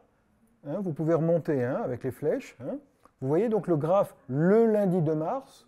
En fait, c'est le nom d'un graphe. Vous voyez, il y a marqué 15 graphes là. Oui. Hein. Donc, vous voyez, je clique sur Alt-clic sur le lundi de mars. Je rentre dans le graphe qui s'appelle le lundi de mars. D'accord? Et ça va reconnaître tous les compléments du type hein, mardi 3 janvier. Vous voyez, il y a 3 sortes de mois. Vous voyez le mot 31 ici? Il est suivi seulement de janvier, mars, mai, alors que 30, c'est avril, vous voyez, et puis février, il n'y a que 29 jours. Ça va? Je vous en montre d'autres, hein, des graphes. Dans la même chose, vous voyez le à 7 heures du matin, là? Donc je Alt-clique dessus, et là, vous avez à exactement 2 heures du matin. Hein. Et puis, regardez le moins le quart, ici. Si je Alt-clique sur le moins le quart, vous avez pile, 5, 10, écart. Vous voyez ce que je veux dire? C'est les heures informelles. On va pas dire, ce graphe-là ne va pas reconnaître 13h07, il reconnaîtra 1h15 de l'après-midi. Vous voyez hein? Le graphe qui reconnaît le 13h07, le voilà, hein, il est là. Vous voyez, j'ai plusieurs sortes d'heures, si vous voulez. Vous voyez? Et vous voyez, ces graphes se combinent. Parce que là, par exemple, celui-là, il va reconnaître mardi 4 juillet vers 10h15. Vous voyez? Alors, regardez le « il y a 10 jours ». Vous voyez le graphe qui s'appelle « il y a 10 jours » là? Si je Alt-clique dessus, hein, il y a à peu près... Alors, vous vous souvenez du NB? Hein, ça veut dire n'importe quel nombre. En fait, j'avais un peu triché. C'est n'importe quelle séquence de chiffres arabes. Par exemple, 17, ça va s'écrire 1 suivi de 7. Mais en fait, on peut aussi écrire en toutes lettres. Alors ça, c'est dénum. Vous voyez, dénum ici, c'est déterminant numérique. Si je Alt-clique dessus, ben, j'ai tous les nombres de 2 à 99, de 100 à 999, et après les milliers et les millions. Si je clique ici, vous voyez, ça, c'est toutes les façons qu'on a d'exprimer un nombre en toutes lettres en français, de 2 à 99. Alors, vous voyez, ça, c'est pas mal. Parce que ça a l'air de rien, mais c'est un peu compliqué. En tout cas, pour les étrangers, je ne sais pas s'il y a des... Vous êtes tous français comme langue maternelle. Il faut vous expliquer qu'est-ce que ça veut dire 97. Voilà. Vous voyez? Alors, au lieu d'avoir juste 97, hein, 97, 97. Vous voyez? Ben, c'est là. Vous voyez? Hein? 81, 97. Vous voyez? Alors, il y a des règles orthographiques à connaître. En français, par exemple, 80, ça prend un S. Enfin, les Français le savent. Hein, j'ai acheté 80 bonbons, il y a un S. En revanche, 82, il n'y a pas d'S. Vous voyez? 80, il n'y a pas d'S là. 80 suivi de 2. Vous voyez? Alors, il y a toutes sortes de règles bizarres. On dit en français 81 et pas 81. En revanche, on dit 61. C'est où le 60? 60 et... J'ai pas 61? Il n'y a pas de lien. Oui, il n'y a pas de lien. 61. Eh, j'ai pas 61. Ah, ouf. 60, ouf. 61. Hein? Et puis j'ai aussi ajouté les 70 pour nos amis. Oui, mais ça, c'est la règle. Et si dans un texte, il y a quelqu'un qui est mal... Bah, ça dépend de l'application. Alors, bon, ça, c'est une application linguistique. On veut décrire la langue française telle qu'elle, parce que vous vous souvenez, dans les grammaires, on peut avoir deux langues. Par exemple, j'analyse de l'anglais et je produis le français. Dans ce cas-là, je ne veux pas produire des fautes. Deuxième exemple, je veux faire un correcteur orthographique. Donc là, je ne veux pas reconnaître comme correct des choses qui sont incorrectes. Vous voyez? Il y a toutes sortes d'applications où on a besoin d'avoir une bonne description. Mais attention quand même, c'est un piège, parce que ça, j'entends souvent mes étudiants qui disent « Mais monsieur, c'est pas grave, on ne trouvera jamais... » Ils écrivent une grammaire fausse, et après ils me disent « Monsieur, c'est pas grave, on ne trouvera jamais cette faute dans un texte. » Oui, mais alors moi, je peux vous faire une grammaire, regardez, qui va reconnaître toutes les phrases du français. Je ne sais plus où est-ce qu'il est mon stylo. Voilà, ça c'est une grammaire qui va reconnaître toutes les phrases du français. Vous voyez? Voilà. Toutes les phrases du français contiennent une séquence de mots. Oui, c'est vrai, je vais reconnaître toutes les phrases du français. Ben non. Vous voyez ce que je veux dire? Le but, ce n'est pas de reconnaître toutes les phrases de mon texte, c'est de reconnaître correct, c'est de décrire la langue française correctement. Donc on ne va pas introduire des fautes dans les grammaires. Hein? On peut imaginer des applications, hein, peut-être en épidémiologie, où on se moque. on ne veut pas décrire la langue française, on veut juste trouver des informations. Donc dans ce cas-là, ce que vous dites est parfaitement bon. Mais en général, ce qu'on donne par défaut, c'est quand vous téléchargez Notch, on essaie de ne pas vous donner des grammaires fausses. Donc ce sont des grammaires que vous pouvez utiliser en analyse, mais aussi en production. Vous voyez là, dans cette grammaire, par exemple, je peux cliquer sur Generate, et puis hop, il va produire tous les nombres, automatiquement. Ça peut... Notch est aussi utilisé en génération de texte. Oui? Ce graphique, en fait, comment a été construit? C'est plusieurs graphiques qui sont liés? C'est ça, dans une grammaire, il y a 15 graphes ici. Là, hein. On les a imbriqués après. Ben, en fait, c'est dans le menu, vous voyez, vous pouvez cliquer sur Grammar, et là, Show Structure, et là, vous voyez toute la structure de la grammaire. Vous voyez, donc vous pouvez cliquer ici, vous voyez, et puis vous pouvez vous promener de graphe à graphe. Vous pouvez créer un nouveau, vous voyez, dans le menu, vous pouvez créer un nouveau graphe, vous voyez, New Graph, vous pouvez effacer les graphes, enfin voilà, une grammaire, ça peut correspondre à plusieurs graphes. De la même façon que dans une grammaire, vous vous souvenez des grammaires textuelles, là, vous pouvez avoir plusieurs règles de grammaire dans une grammaire. Hein, vous pouvez avoir mort égale, mourir, assassiner, tuer. Ensuite, amour égale, aimer, admirer, amoureux. Vous voyez, vous pouvez avoir plusieurs règles de grammaire dans une grammaire. Vous pouvez avoir plusieurs graphes dans une grammaire aussi. D'accord? Est-ce qu'on a accès à des grammaires, des graphes qui sont déjà un peu génériques, mais prêts pour... Absolument. Là, il y a bien une trentaine de grammaires qui sont peut-être là. Vous faites File Open Grammar. Ah d'accord, ça c'est déjà intégré... Oui, oui, c'est là quand vous téléchargez Notch. Hein. Et sinon, s'il vous manque des choses, allez sur le site web de Notch. Il y a des ressources. Il y a une page qui s'appelle Ressources. Et puis vous pouvez, n'hésitez pas à contacter les auteurs. Hein. Le dictionnaire, par exemple, du français, il est dedans. Hein. Vous faites File Open Dictionary, vous allez le trouver. Tout en clair. Hein. D'accord? Et c'est pareil pour les autres langues. On a une trentaine de langues. Hein. Vous avez des groupes de travail qui travaillent sur des graphes Absolument, oui, oui, oui, oui. vous avez une mailing list Oui, absolument. Alors, ça s'appelle un Google Forum ou un Google Group, je ne sais plus. Allez sur le site web de Notch, vous verrez dans Events, il y a toutes ces informations-là. Il y a les programmes des conférences. En fait, c'est peut-être par là qu'il faudrait que vous commenciez pour voir un petit peu qu'est-ce qu'on fait avec Notch. Hein, parce qu'il y a peut-être des choses qui vous intéressent. Tout à l'heure, j'avais parlé des gilets jaunes et puis j'ai vu quelqu'un qui s'intéressait. Vous voyez, de l'épidémiologie, par exemple. Hein, on a des articles, il y en a des collègues, donc peut-être que vous les contactez. Là, on a mis tout ensemble dans un seul fichier, pour simplifier, si vous voulez. Voilà. Il faut mieux passer au corpus. Hein. Un corpus, c'est plusieurs fichiers. Alors, par exemple, quand j'avais mentionné les 7000 textes, par exemple, c'est seulement, je crois, un an du journal Le Monde, mais qui est divisé en articles. Et chaque article a un nom de fichier qui commence par la date, vous voyez ce que je veux dire? Ce qui permet de faire des analyses statistiques sur le temps. Vous voyez ce que je veux dire? Ah bah tiens, là, il s'est passé quelque chose au Moyen-Orient. Vous voyez? Ah ben là, il s'est passé quelque chose aux États-Unis. Vous voyez? Alors là, vous vous souvenez de cette histoire de termes négatifs? J'avais des termes négatifs, des suffixes ou préfixes négatifs, et j'avais aussi la syntaxe négative. J'ai appliqué tout ça sur un débat, Macron-Le Pen. Donc je ne vous dirai pas qui est qui, mais grosso modo, vous voyez, il y a quelqu'un qui a clairement perdu le débat, quoi. La pertinence, c'est ce qui permet... si vous avez par exemple 1000 textes et puis 1000 termes, ça vous donne quel est le texte qui est le plus pertinent par rapport à un terme. C'est un petit peu le ranking, vous savez, page ranking de Google. Alors la similarité, c'est... Avez-vous entendu parler de l'analyse factorielle? Oui. Voilà, c'est l'analyse factorielle, c'est quels sont les textes les plus proches et les termes aussi. On a de l'analyse factorielle aussi. Positionnement en 2 ou en 2D, oui.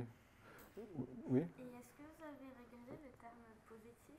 Non, ça c'est négatif. Oui, non, mais par curiosité, est-ce que... Ah, bah, ce serait peut-être intéressant de regarder. Attention, j'ai des termes positifs quand ils sont dans une négation. Vous voyez? Oui. Hein? Ce n'est pas courageux de dire ça. Courageux, c'est positif, mais moi, je l'ai compté comme négation. Oui. Donc j'ai le terme positif, mais je n'ai pas...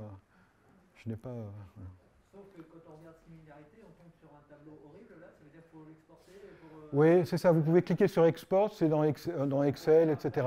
Mais si vous allez sur le site web, de Notch, vous allez voir une page qui s'appelle ATI SHS, analyseur de texte pour les SHS, pour les sciences humaines, etc. Et là, vous avez l'analyse factorielle beaucoup plus jolie, si vous voulez, en graphique. Mais là, il ne le fait pas. Là, non. Mais ATI SHS, c'est fait exprès pour ce genre de choses, pour produire des graphiques plus intéressants que Notch. Oui. Quelle est la syntaxe il y a toutes sortes de négations dans les grammaires Noj, mais il y en a une, c'est exclude. Par exemple, je cherche tomber, barre verticale, il tombe / exclude. Et ça va me chercher toutes les formes de tomber, mais ça va m'exclure il tombe. Vous voyez ce que je veux dire? Et donc, si on veut par exemple un terme positif, mais exclure toutes les occurrences dans lesquelles il serait peinturé par la négation, comment est-ce qu'on fait? Eh bien, c'est ça. On construirait, donc on ferait juste le terme positif, donc on fait la liste des termes positifs, barre verticale. Là, on va décrire la négation, où on va mettre le terme positif, mais en sortie, on mettra un / exclude. D'accord, donc il faut qu'on repère Tout ce qu'on veut exclure. toutes les séquences possibles dans lesquelles il y aurait négation. En fait, c'est une bonne remarque. En vérité, les pros, si vous voulez, je vais vous montrer une grammaire faite par les pros, vous allez apprendre à en faire. Vous voyez les graphiques. C'est typiquement, on fait une grammaire de ce qu'on veut et on fait aussi une grammaire des exceptions, de ce qu'on ne veut pas. Et là, on met exclude. Pour éviter le bruit, vous vous souvenez, j'avais parlé du bruit. Je veux carte bancaire, je veux carte Mastercard, je veux American Express, mais je ne veux pas carte postale ou carte blanche. Vous voyez? Alors, grammaire locale. Vous avez besoin d'une pause ou on peut y aller? Ok, on va apprendre à faire des grammaires comme les pros, c'est-à-dire ceux qui utilisent les vrais, les grammaires de Noj, mais vraiment tout le temps, pour faire des thèses ou pour faire des projets, ou dans les entreprises, il y a des gens qui font des grammaires toute la journée, si vous voulez. Alors eux, ils n'écrivent pas les règles, comme je vous ai montré avec le texte local, ça c'est bien pour faire des petites règles, mais je ne sais pas si vous voyez, très rapidement, quand ça se complique, là, le lundi, mardi, mercredi, vous ne l'avez même pas tapé, quoi. Vous voyez, c'est trop compliqué. Donc, ce qu'on fait, en fait, on va dessiner les grammaires sous forme de graphes. Je vous ai montré, vous vous souvenez, le graphe de Seigneur. Là, Donc, c'est quoi la relation entre une grammaire et un graphe? Je vais vous expliquer dans un instant. Donc, qu'est-ce que c'est qu'un graphe? Un graphe, c'est un ensemble de nœuds. Un ensemble fini de nœuds. Parmi ces nœuds, il me faut absolument un nœud initial, où je commence, et un nœud terminal, où j'arrive. Ensuite, les nœuds vont être étiquetés par des mots. Par exemple, lundi. Et ensuite, je peux connecter les nœuds. Alors, attention, dans les graphes de Noj, les connexions sont orientées. Vous voyez, un grand homme, ce n'est pas pareil qu'un homme grand. Donc, l'ordre des mots est important, y compris dans les langues qui ont un ordre des mots plus ou moins flexible. Dans les grammaires de Noj, l'ordre des mots est important. D'accord? Alors, je vais vous montrer un exemple de graphe. Vous voyez? Alors, vous pardonnez mon écriture de cochon. Ça, c'est un graphe qui contient 5 nœuds. Alors ça, c'est un nœud initial, il a une façon bizarre, je rentre dans le graphe, si vous voulez, et ça, c'est le nœud terminal, comme une sorte de cible, si vous voulez. D'accord? Donc ça fait 2, 3, 4, 5. D'accord? Alors, c'est quoi le rapport entre un graphe et une grammaire? Une grammaire syntaxique, c'est ce qui permet de reconnaître des séquences de mots. Alors, quelles sont les séquences de mots qui sont reconnues par cette grammaire, par ce graphe? Ce sont toutes celles que je peux épeler en suivant un chemin qui part du nœud initial et qui rejoint le nœud terminal. Donc ce graphe, c'est la grammaire qui reconnaît deux séquences, la maison et aussi la table. D'accord? Alors vous voyez, vous vous souvenez du pipe, là, la barre verticale, quand je cherchais mourir ou tuer, en fait, ça va être représenté par des chemins parallèles. Et parallèle, c'est comme ou, quoi. C'est la maison ou la table. D'accord? Alors, combien y a-t-il de connexions dans ce graphe-là?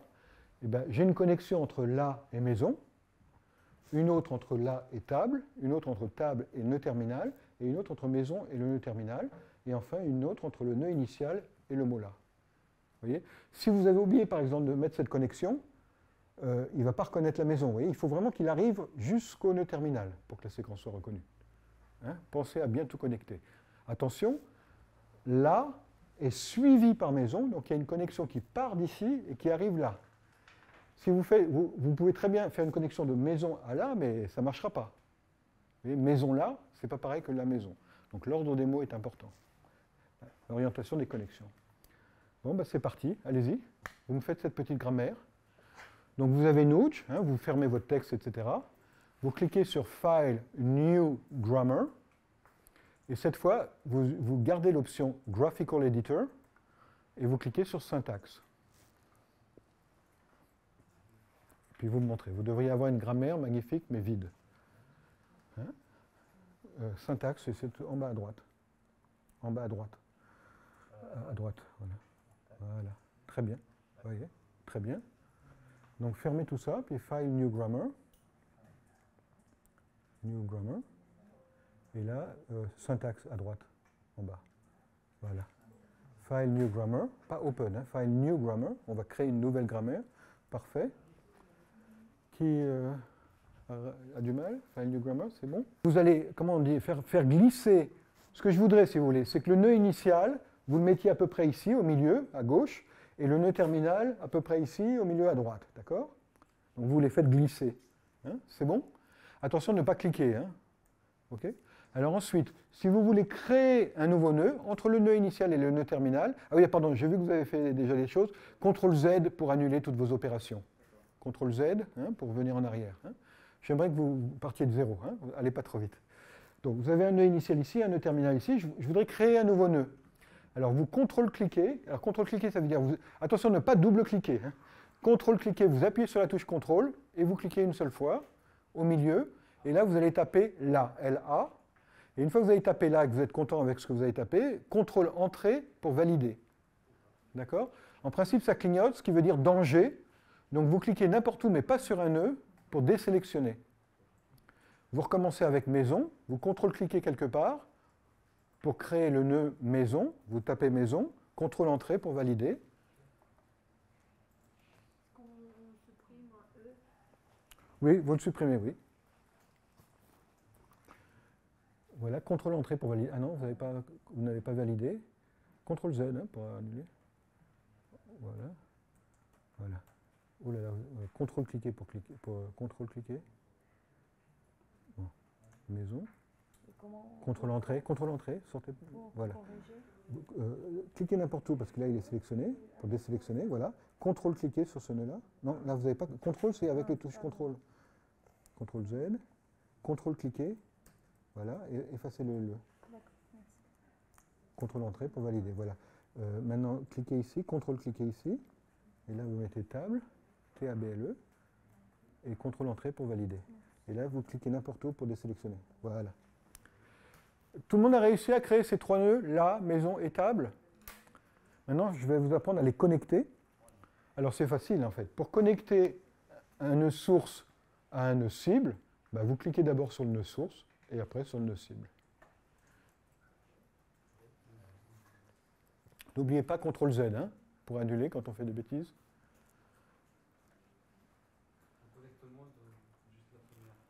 Il faut tout connecter. Hein. Je vous remontre toutes les connexions que je voudrais. Regardez. Hein, je veux les 5 connexions là.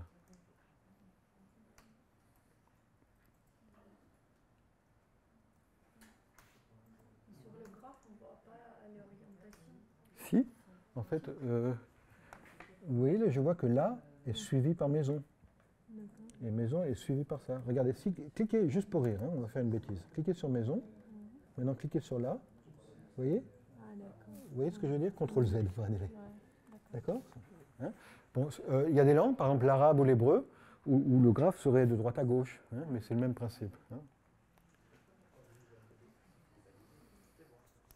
Vous sauvegardez. Oui, j'ai oublié de vous dire, sauvegardez tant que vous pouvez. Il y a un CTRL S qu'il faut absolument, faut avoir le tic. Moi, ça m'est arrivé de perdre 3 heures de travail parce que j'ai oublié de sauvegarder ma grammaire. Tout le monde a réussi? Ben, vous appliquez ça au texte. Hein, donc File, Open Text, Locate. Vous appliquez votre grammaire, puis vous me dites combien d'occurrences vous trouvez.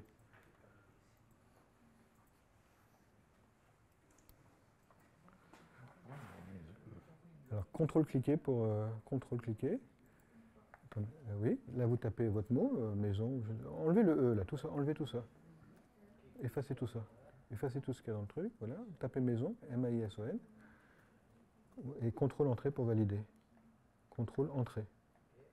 Voilà. Ah ouais, c'est ça que je fais. Et cliquez n'importe où pour désélectionner. Voilà. Donc il y avait table aussi, CTRL-cliquer. CTRL-cliquer. CTRL, clic, voilà. Et là vous tapez table. Ne touchez à rien, tapez juste T, A, B, L, E. Vous voyez, ça efface ce qu'il y avait d'avant. CTRL Entrée pour valider, ne touchez pas votre souris. CTRL Entrée, voilà. Là vous cliquez n'importe où pour valider. Et puis il me manque le là, hein, LA, donc CTRL-cliquer. CTRL-cliquer. CTRL, là, LA. CTRL Entrée. Voilà, et cliquez n'importe où pour voilà. Maintenant, on va connecter. D'accord? Alors, attendez une seconde. Ce ne sert à rien, je vais l'effacer. Hein. Voilà. Donc, ce que je voudrais regarder bien, je veux connecter le nœud initial au nœud là. Donc, je clique sur le nœud initial. Voilà, une seule fois. Et maintenant, je clique sur là. Voilà. Prenez le là, puis déplacez-le, c'est plus joli comme ça. Voilà. Maintenant, je veux connecter, regardez, là à maison. Là et maison. Ah, bah, c'est parfait, vous avez compris le truc. Et puis, je veux cliquer là et table. Voilà. Vous voyez? Et puis regardez ce qu'on peut faire. Vous faites un petit carré tout autour. Vous dessinez un petit carré autour de. Non, pas le là. Entre maison et table. Voilà. Et là, vous cliquez sur le nœud terminal. Voilà. Vous voyez? D'accord. Sauvegardez et appliquez-le au texte. Pardon. CTRL S ou File Save. CTRL S, juste CTRL S. Je ne sais pas, tapez le ZZZ C'est bon. ou la maison. Là, vous allez appeler ça My Future, c'est ça? Ah, c'est un autre. Là. Oui, ben, le mieux, c'est d'effacer. D'accord, graphe. Mettez-le, je ne sais pas où est-ce que vous l'avez mis, mettez-le là, c'est bien. Hein. Appelez la maison, si vous voulez. La maison. Hein. Voilà. Ça n'a pas d'importance, hein. Vous pouvez l'appeler ZZZ, enregistrer. Non, c'est pas la peine de mettre le point .org, il va le rajouter. Ah, d'accord. Enregistrer. Maintenant, vous allez dans votre texte, File Open Text. Comme ça. Elle est jolie, votre grammaire. Hein? File, là, il a marqué maison, hein, pas maison, mais c'est pas grave. File Open Text. Ah oui, parce que du coup, il ne va pas le trouver. C'est pas grave, la femme de 30 ans. Hein, mais ça pourrait être votre corpus à vous. Hein. Text Locate, comme d'habitude. Text Locate. Et là, vous allez cliquer sur Nudge Grammar. Nudge Grammar, c'est l'option là. Et là, vous mettez votre fichier. Je ne sais plus comment vous l'avez appelé. Cliquez sur Modifier. Oui, comme ça, il vous met en premier votre... voilà. Ouvrir. Et là, choisissez un bouton coloré. Et voilà. Vous voyez, là, il a trouvé que la table parce que vous avez fait une faute d'orthographe à maison. Corriger. Pour corriger, vous contrôle-cliquez. Non, vous allez là. Oui, contrôle-cliquez sur maison. Contrôle-cliquez. Non, là, vous avez cliqué. Contrôle-cliquer. Contrôle-cliquer. Voilà. Et là, vous corrigez. Et maison et contrôle-entrée pour valider. Ça marche? Oui, ça marche. Oh, c'est formidable. Mais ma question, c'est. Moi, je crois que j'ai peut-être pas tout de suite. J'ai pas compris à quoi ça servait, la différence avec ce qu'on a fait tout à l'heure. Vous allez voir qu'on va faire des grammaires beaucoup plus compliquées et qui seront beaucoup plus claires qu'avec les pipes et les parenthèses, etc. Oui, parce que très très rapidement, les grammaires textuelles avec les rules, c'est tout de suite 3-4 pages. Et ça devient infernal à déboguer parce qu'il y a des parenthèses dans des parenthèses dans des parenthèses. Voilà. Alors que là, vous allez voir, si vous utilisez toute la page, vous allez voir, ça va être très joli. Je vais vous montrer des grammaires. Voilà. Tout le monde a réussi? Vous avez trouvé combien d'occurrences? 13. Bon, bah, qui n'a pas trouvé 13?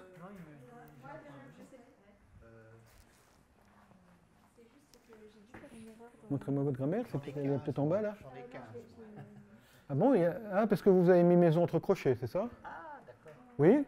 Ah ouais, bon bah ça marche. Alors maison entre crochets, c'est pas que maison au singulier, c'est aussi maison au pluriel, non? Ah ouais, d'accord.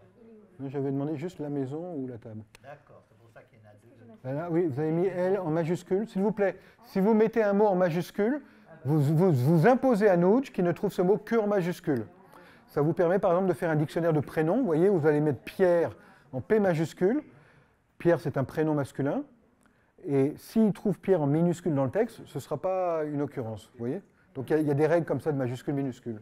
Il est passé par la casse. C'est ça. Si vous mettez en minuscule dans un dictionnaire ou un grammaire, ça veut dire qu'il ne tient pas compte de la casse. En revanche, si vous mettez quelque chose en majuscule dans votre dictionnaire ou votre grammaire, dans ce cas-là, il tient compte de la casse. C'est quoi la différence entre ce travail-là qu'on a fait graphique et la requête qu'on a fait à la main? Aucune. C'est la même chose. Enfin, c'est pas à la main, c'est-à-dire avec le pipe, etc.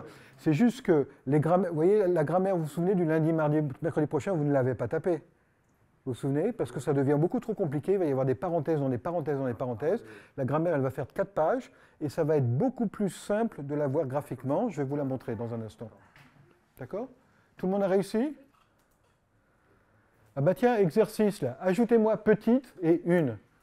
C'est-à-dire, je veux que vous puissiez reconnaître non seulement la maison ou la table, mais aussi la petite maison, la petite table, une maison, une table, une petite maison, une table. Vous voyez ce que je veux dire? Vous rajoutez là, vous rajoutez une et vous rajoutez petite. En fait, j'avais mis là, ici, dans le C'est ça. nœud initial. C'est mais ça. n'allait pas. C'est ça, non, parce que là, il commence à maison. Bah ouais. D'accord? Donc vous déconnectez, vous cliquez sur le nœud initial. La vôtre est... Alors oui, ce que je dis à mes étudiants, c'est je ne note jamais sur l'aspect esthétique des grammaires, parce que si je faisais ça, il y a des... Voilà. Alors ça là, qu'est-ce que c'est? Quand vous créez un nœud, je ne sais pas si vous avez remarqué, mais le nœud par défaut, il est étiqueté epsilon, le E entre crochets. Et ça veut dire rien du tout. Vous voyez, c'est ce qu'on appelle l'élément neutre pour la linguistique, c'est comme le 1 pour la multiplication. Vous savez, 1 fois 17, c'est pareil que 17. Et bien, E suivi de petite, c'est pareil que petite. Vous voyez? Et donc, c'est représenté par une flèche, puisque ça ne représente rien du tout. Et ça me permet, vous voyez, d'un point de vue linguistique, si vous voulez, d'avoir là et une. Vous voyez, on voit bien que ça, c'est les déterminants. Là, je pourrais rajouter matassa, si vous voulez. Suivi de petite qui est facultatif, vous le voyez. Suivi de table ou maison, vous voyez. Donc, vous pouvez essayer de faire ça comme ça, mais votre grammaire, si vous trouvez 20, moi, je suis content. Comment on peut supprimer des liens qu'on a déjà Vous les refaites encore une fois. Vous voyez, par exemple, quel lien vous voulez Non, supprimer? je veux supprimer table, là, par exemple, le lien. Vers Alors, la vous table. cliquez sur le nœud initial, D'accord. et maintenant, vous cliquez sur table. Ok. Ça Voilà. supprime. Ok. Hein, si vous recréez une deuxième connexion, ça va vous voyez, c'est une bascule. Ok. D'accord? Bon, là, il y a un exercice assez difficile, donc je vais vous laisser seulement 3 minutes. Si vous n'y arrivez pas, ce n'est pas grave. Hein. Ce que je voudrais, c'est que vous rajoutiez le mot trait, vous voyez, devant petite. Vous voyez, je veux pas, la trait table, ça ne veut rien dire. Donc, je veux pouvoir avoir des très petites tables, une très petite table, mais je ne veux pas avoir des très petites maisons. Alors ça, c'est difficile. Donc, je vous laisse quoi, 5 minutes maximum. Hein, là, très jolie fleur. Mais là, suivi d'un verbe, je ne peux pas avoir trait.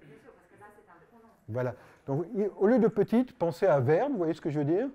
Et là, ici, pensez à un nom, vous voyez ce que je veux dire? Alors, par exemple, place, ça peut être un verbe ou un nom. La place de la République, ou je la place sur la table. Vous voyez? Donc là, j'aurai place, et là, j'aurai grande place. Vous voyez ce que je veux dire? Alors, petite place, et puis là, j'aurai le verbe je la place. Vous voyez? Il faudrait que je trouve un meilleur exemple linguistiquement. Mais comme j'avais commencé avec table et chaise, j'ai dit on va continuer, table et maison. Mais je vais peut-être changer d'exemple. Voilà. Mais en vérité, dans les vraies grammaires, hein, ça c'est pas un bon exemple, vous êtes d'accord, je suis d'accord avec vous, dans les vraies grammaires, quand vous allez avoir un mot qui a plusieurs fonctions, eh ben, il ne faudra pas hésiter à le dédoubler. Et on le voit très bien par exemple avec, je ne sais pas, l'heure. Hein, l'heure, ça peut être un déterminant, hein, leur table, ou alors je leur donne, vous voyez, ou un pronom, on va avoir de l'heure. Hein. Alors ce n'est pas toujours aussi évident, hein, là, déterminant et pronom, tout le monde est d'accord, mais même pour les pronoms, vous voyez, il me donne un cadeau, me, c'est un complément d'objet indirect, oui. Je me lave les mains, non, je me lave, je lave moi, non, je lave, oui, je lave mon corps, ça c'est complément direct. Vous voyez, donc en fait, ça ne se voit pas, mais en fait, il y a deux me. Vous voyez ce que je veux dire? Il y a je me, leur, attendez, est-ce que vous voyez ce que je veux dire? Il y a deux me. Il y a un me complément d'objet direct et un me complément d'objet indirect. Ce n'est pas évident, tout le monde ne le voit pas forcément, mais quand vous allez faire la grammaire pour mettre quels sont les compléments, hein, les particules préverbales dans quel ordre, vous allez voir que vous ne pouvez pas vous en sortir si vous n'avez pas dédoublé le me. Donc en fait, ça veut dire qu'il n'y a pas du tout de parseur syntaxique qui tourne à la dernière. Bah, c'est ça le parseur syntaxique. Donc voilà, on le fait à la main. En fait, non, c'est déjà fait. Mais ces grammaires-là, on les a faites. Mais c'est ces grammaires qui constituent le parseur syntaxique. C'est grâce à ces grammaires qu'on va pouvoir dire, bah tiens, ce mot-là, c'est... Mais ça, c'est l'analyse linguistique, ça sort... Ça, il faut peut-être venir à la formation complète sur Nudge, là où on fait de l'analyse syntaxique. Et là, il y a des grammaires syntaxiques qui sont faites, que je n'ai pas le temps de vous montrer aujourd'hui. Là, c'est plus pour l'extraction d'informations. Hein. Donc, je vais peut-être un petit peu accélérer, on n'a plus beaucoup de temps. Alors, vous vous souvenez de le futur de tout à l'heure? Je vous avais demandé, bah regardez, c'est quand même pas plus joli comme ça, hein, qu'avec des parenthèses, un briquet, etc. Hein, tout à l'heure, on avait même abandonné. Hein, vous voyez cette grammaire-là, hein, c'est la même que tout à l'heure. Vous voyez, donc ici, j'ai un futur morphologique, hein, c'est-à-dire en français, je peux conjuguer, il y a un temps futur, si vous voulez. mais sinon je peux avoir le futur proche. Vous voyez, alors vous voyez la boucle ici, ça veut dire un nombre quelconque d'adverbes. Et puis vous voyez, demain ou après-demain, pourquoi pas, dans 3 secondes, minutes, mois, siècles, ou pourquoi pas, mardi prochain. Vous voyez? Et là, on va pouvoir faire des grammaires beaucoup plus complexes qui resteront très très claires. Alors, vous vous souvenez, pour connecter ça à ça, vous cliquez là et ensuite là, oui. Pour connecter ça à lui-même, vous cliquez là et ensuite là. En fait, vous double-cliquez. Alors oui, l'analyse statistique, évidemment, après, hein, une fois que vous avez votre grammaire, vous pouvez l'appliquer. Alors, je vais vous montrer, peut-être, regardez-la vous-même. Attendez, je vais partager mon écran. Vous pouvez cliquer sur File, Open Grammar.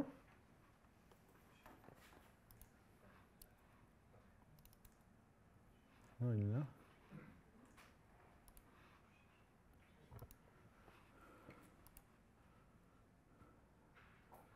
Je ne sais pas ce qu'il me dit là.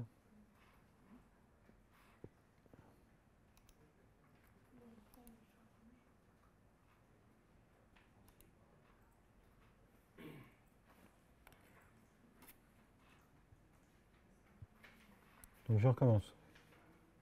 Je vais vous montrer des vraies grammaires qu'il y a dans Notch. Regardez, File, Open Grammar. Vous allez regarder la grammaire qui s'appelle date. D'accord? Vous la voyez, la grammaire date? Vous avez tous la même chose que moi? Oui? Alors, regardez, il y a des nœuds normaux, comme celui-là. Ça veut dire le mot matin ou midi, d'accord? Et puis, il y a des nœuds qui sont jaunes. Vous les voyez? Si vous Alt-cliquez, ou Option-cliquez sur les Mac, sur les nœuds jaunes, vous allez entrer dans le graphe. Vous voyez ce que je veux dire? En vérité, cette grammaire contient 15 graphes. Vous voyez? Donc ça, c'est la grammaire qui va reconnaître. Vous voyez vous avez Alt-cliqué sur le lundi de mars. Vous voyez la grammaire ici, elle va reconnaître des choses comme lundi, 26 juin prochain.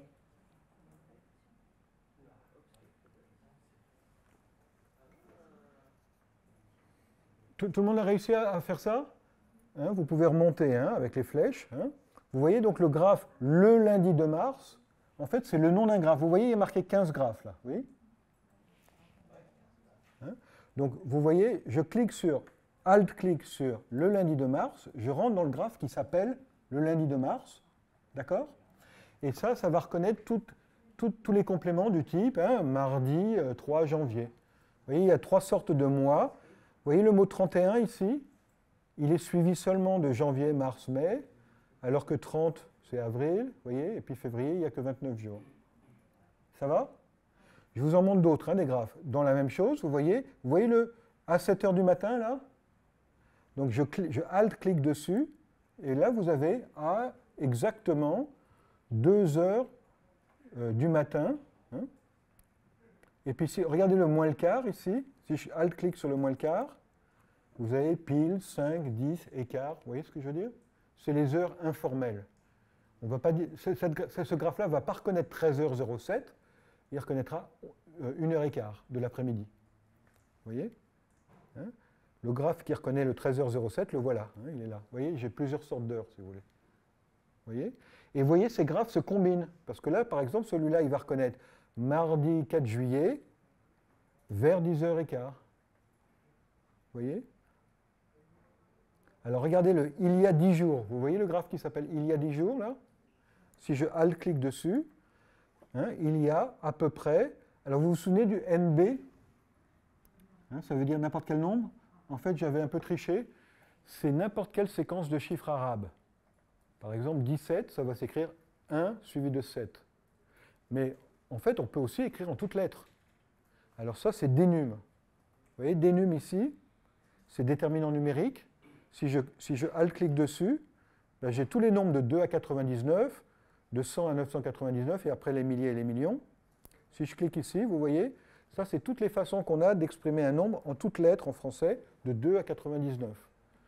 Alors, vous voyez, ça, c'est pas mal, parce que ça a l'air de rien, mais c'est un peu compliqué. En tout cas, pour les étrangers, je ne sais pas s'il y a si vous êtes tous français comme langue maternelle, il faut vous expliquer qu'est-ce que ça veut dire 97. Voilà. Vous voyez? Alors, au lieu d'avoir juste 97, 97, 97. Vous voyez, ben c'est là. Vous voyez, hein, 81, 97. Vous voyez. Alors, il y a des règles orthographiques à connaître. En français, par exemple, 80, ça prend un S. Enfin, les Français le savent. Hein, j'ai acheté 80 bonbons, il y a un S. En revanche, 82, il n'y a pas d'S. Vous voyez, 80, il n'y a pas d'S là. 80 suivi de 2. Vous voyez. Alors, il y a toutes sortes de règles bizarres. On dit en français 81 et pas 81. En revanche, on dit 61. C'est où le 60 60 et... J'ai pas 61 ? Il n'y a pas de lien. Oui, il n'y a pas de lien. 61. Eh, j'ai pas 61 ? Ah, ouf. 60, ouf. 61. Hein. Et puis j'ai aussi ajouté les 70 pour nos amis. Oui, mais ça, c'est la règle. Et si dans un texte, il y a quelqu'un qui est mal.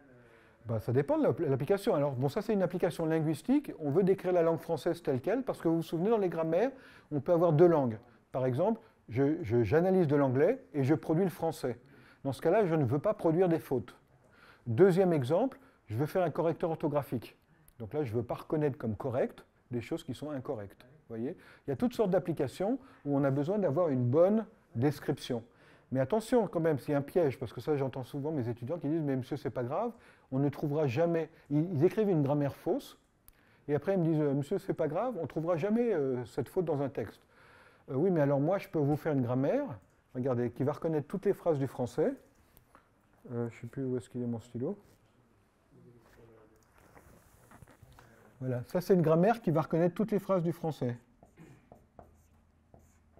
Vous voyez ? Voilà. Toutes les phrases du français contiennent une séquence de mots. Oui, c'est vrai, je vais reconnaître toutes les phrases du français. Ben non. Vous voyez ce que je veux dire? Le but, ce n'est pas de reconnaître toutes les phrases de mon texte, c'est de reconnaître correct, c'est de décrire la langue française correctement. Donc on ne va pas introduire des fautes dans les grammaires.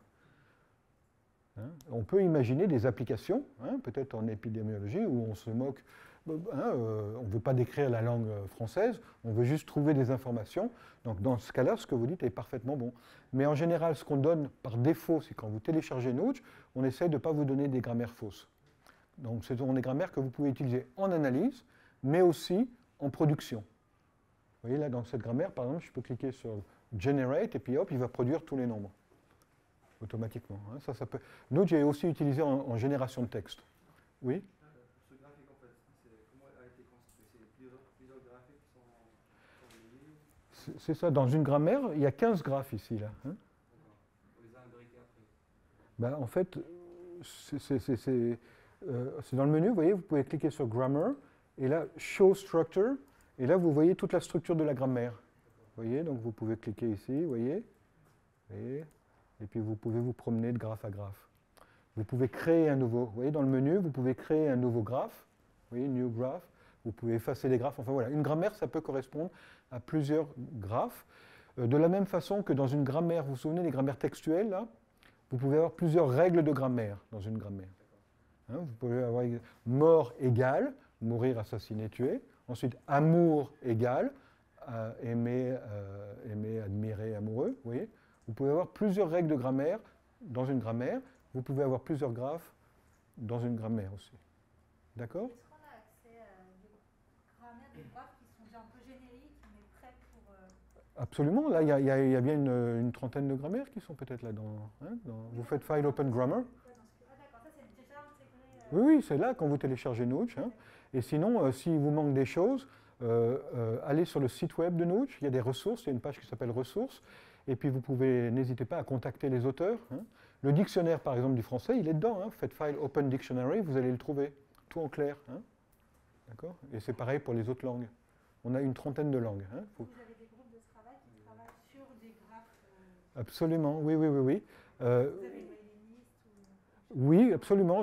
Alors, ça s'appelle un Google Forum ou un Google Group, je ne sais plus. Allez sur le site web de Notch, vous verrez dans Events, il y a toutes ces informations-là. Il y a les programmes des conférences. En fait, c'est peut-être par là qu'il faudrait que vous commenciez pour voir un petit peu qu'est-ce qu'on fait avec Notch. hein, parce qu'il y a peut-être des choses qui vous intéressent. Tout à l'heure, j'avais parlé des gilets jaunes, et puis j'ai vu quelqu'un qui s'intéressait. Vous voyez, de l'épidémiologie, par exemple. Hein, on a des articles, il y en a des collègues, donc peut-être que vous les contactez. Des collègues français? Oui, oui, alors l'épidémiologie, c'était le CHU de Marseille, vous vous souvenez?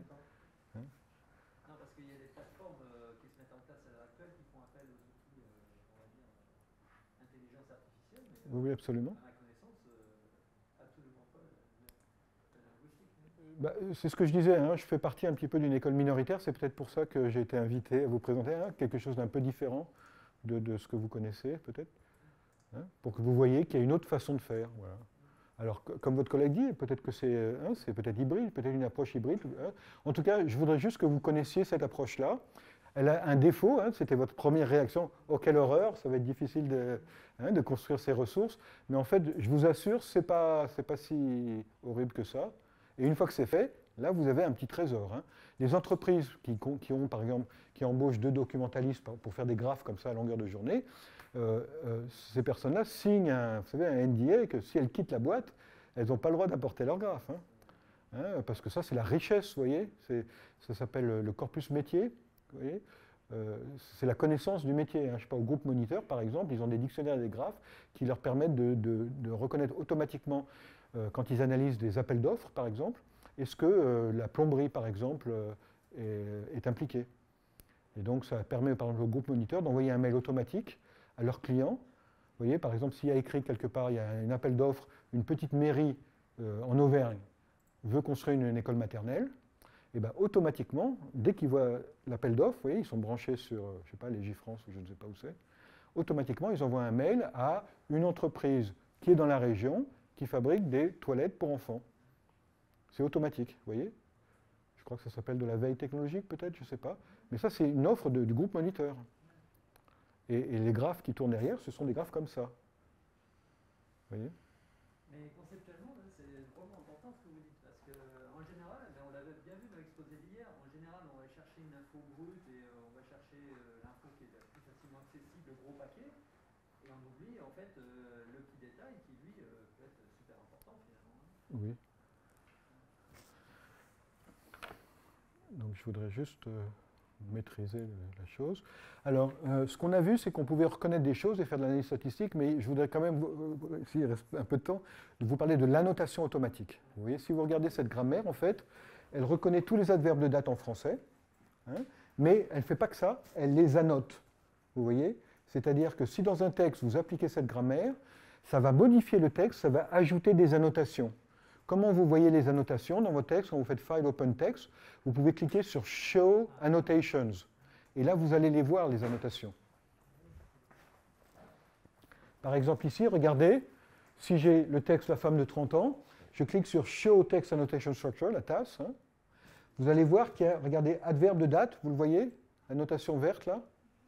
Vous voyez, au commencement du mois d'avril 1813, a été annoté, vous voyez, en tant qu'adverbe de date. Et à quoi ça sert, ça? Ça sert qu'en fait, vous pouvez tout de suite, dès que vous avez fait votre grammaire et vous avez inventé un code, ici j'ai inventé ADV plus date, vous pouvez aller dans Text Locate et chercher un ADV plus date, entre crochets, suivi d'un verbe, etc. Vous voyez ce que je veux dire? Dès que vous avez annoté, en fait, un texte, hein, regardez le futur morphologique ici, regardez, qu'est-ce que j'ai fait par rapport à ma petite grammaire de tout à l'heure? J'ai dit, toutes ces occurrences de futur, je veux les annoter. J'ai inventé un code, futur, vous voyez. Et puis je me suis même amusé à mettre des propriétés, vous voyez. Si je passe par là, ce sera un futur morpho. Si je passe par là, ce sera un futur proche. Et si je passe par là, ce sera un futur adverbial, plus ADV. J'ai inventé des codes, ça peut être Zozo si vous voulez. Mais dès que vous avez fait ça, hein, vous pouvez, dès que vous avez appliqué ce texte, vous voyez, si j'applique le futur avec annotation, le graphe que je viens de vous montrer, vous voyez, dans la concordance, il ne va pas simplement reconnaître vont manœuvrer, comme ce que vous avez fait, mais il va produire l'annotation futur proche. Vous voyez? Et une fois que vous avez fait ça, eh ben, vous voyez, alors du coup, regardez, le futur proche, vous voyez, il a été mis en annotation. Alors ça, c'est le numéro de caractère, vous voyez, ça c'est 88. Vous voyez, c'est la position, si vous voulez, dans le texte. D'accord? Donc il a ajouté cette annotation. Donc le texte, il est annoté. C'est pour ça que vous avez vu le point note. Vous vous souvenez, le format de fichier. Ça, ce sont des textes annotés. Et ensuite, regardez ce que je peux m'amuser à faire. Je cherche un déterminant suivi d'un nom, suivi d'un futur. Mais d'où il vient ce code futur là? C'est ce que j'ai mis dans le graphe. Si j'avais mis Zozo, j'aurais marqué Zozo là. Vous comprenez? C'est vous qui inventez vos propres codes, selon l'application. Et vous voyez là, Terani, Seron, gentilhomme, discontinuant. Vous voyez ce que je veux dire? Là, je trouve instantanément, parce que j'ai annoté. Et comment est-ce qu'on ajoute dans le graphe cette annotation qui n'est pas Le slash. Hein, je ne sais pas si vous vous souvenez, quand on rajoute ES, vous savez, dans la première règle de grammaire que je vous avais montrée, vous savez, cousin, je rajoute ES, ça produit féminin pluriel, et il y avait le slash, la barre oblique. Donc dans un graphe, vous pouvez rajouter un slash, et là vous mettez ce que vous voulez, par exemple, bonjour, slash, hello. Et là, à chaque fois qu'il va trouver bonjour, il va l'annoter comme hello. Vous voyez? Si vous voulez, les grammaires de Node, elles peuvent être utilisées pour reconnaître des choses, c'est ce que vous avez fait jusqu'à présent, mais elles peuvent aussi produire des choses, produire des annotations. C'est pas clair? Dans le graphe d'avant, il y avait futur plus mort plus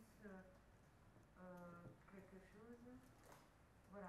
Donc vous l'annotez comme ça avec un second. Ah oui, alors ça veut dire le début de l'annotation, parce que des fois on décrit tout un contexte qui nous permet de reconnaître une certaine information. Et c'est cette information-là qu'on veut annoter. Ce n'est pas tout le contexte. On a souvent besoin du contexte pour désambiguer, justement. Oui? Donc c'est au niveau où vous voulez reconnaître la séquence, là ce que je veux c'est annoter toute la séquence. Donc j'ai mis le début du crochet ouvrant ici et la fin du crochet fermant ici. Donc là c'est toute la séquence, c'est le plus simple. Mais regardez, pour la grammaire de date, ce n'est pas exactement ce que j'avais fait, c'était un peu plus compliqué. Regardez l'adverbe horaire. Vous voyez, il n'y avait que cette partie qui était annotée adverbe horaire. Vous voyez? Mais vous pouvez placer plusieurs annotations en même temps. Vous voyez? Là, je place deux annotations. L'adverbe de date, et puis à l'intérieur, si j'ai trouvé un adverbe horaire, je le place aussi. Ce qui me permet d'aller rechercher juste l'heure, c'est ça qui m'intéresse. Et donc, ceci sera la requête que vous ferez après. Ah ben là, absolument. Dès que j'ai appliqué cette grammaire, je peux tout de suite chercher des adverbes horaires dans mon texte, ou des adverbes de date. Avec exactement la même syntaxe que celle que vous connaissez. Hein. Text locate, crochet ouvrant, ADV, hop, il va me trouver tous les adverbes. ADV plus horaire, il va me trouver que les adverbes horaires. D'accord?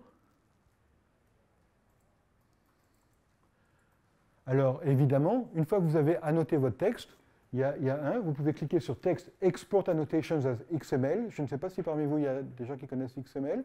C'est une façon de représenter des textes annotés. Et donc là, ce que j'ai fait, j'ai cliqué sur Text Export Annotation XML, et vous voyez le futur adverbial qui était là, qui était annoté. Vous voyez, quand j'ai cliqué, il m'a dit, voilà, j'ai créé le fichier .xml. C'est peut-être pas très clair ici, mais vous voyez, ça, c'est le format XML. Voilà, futur, type égal morpho, viendra, et slash futur après. Vous voyez, il a placé les balises XML. Alors, sachez quand même qu'il vaut mieux...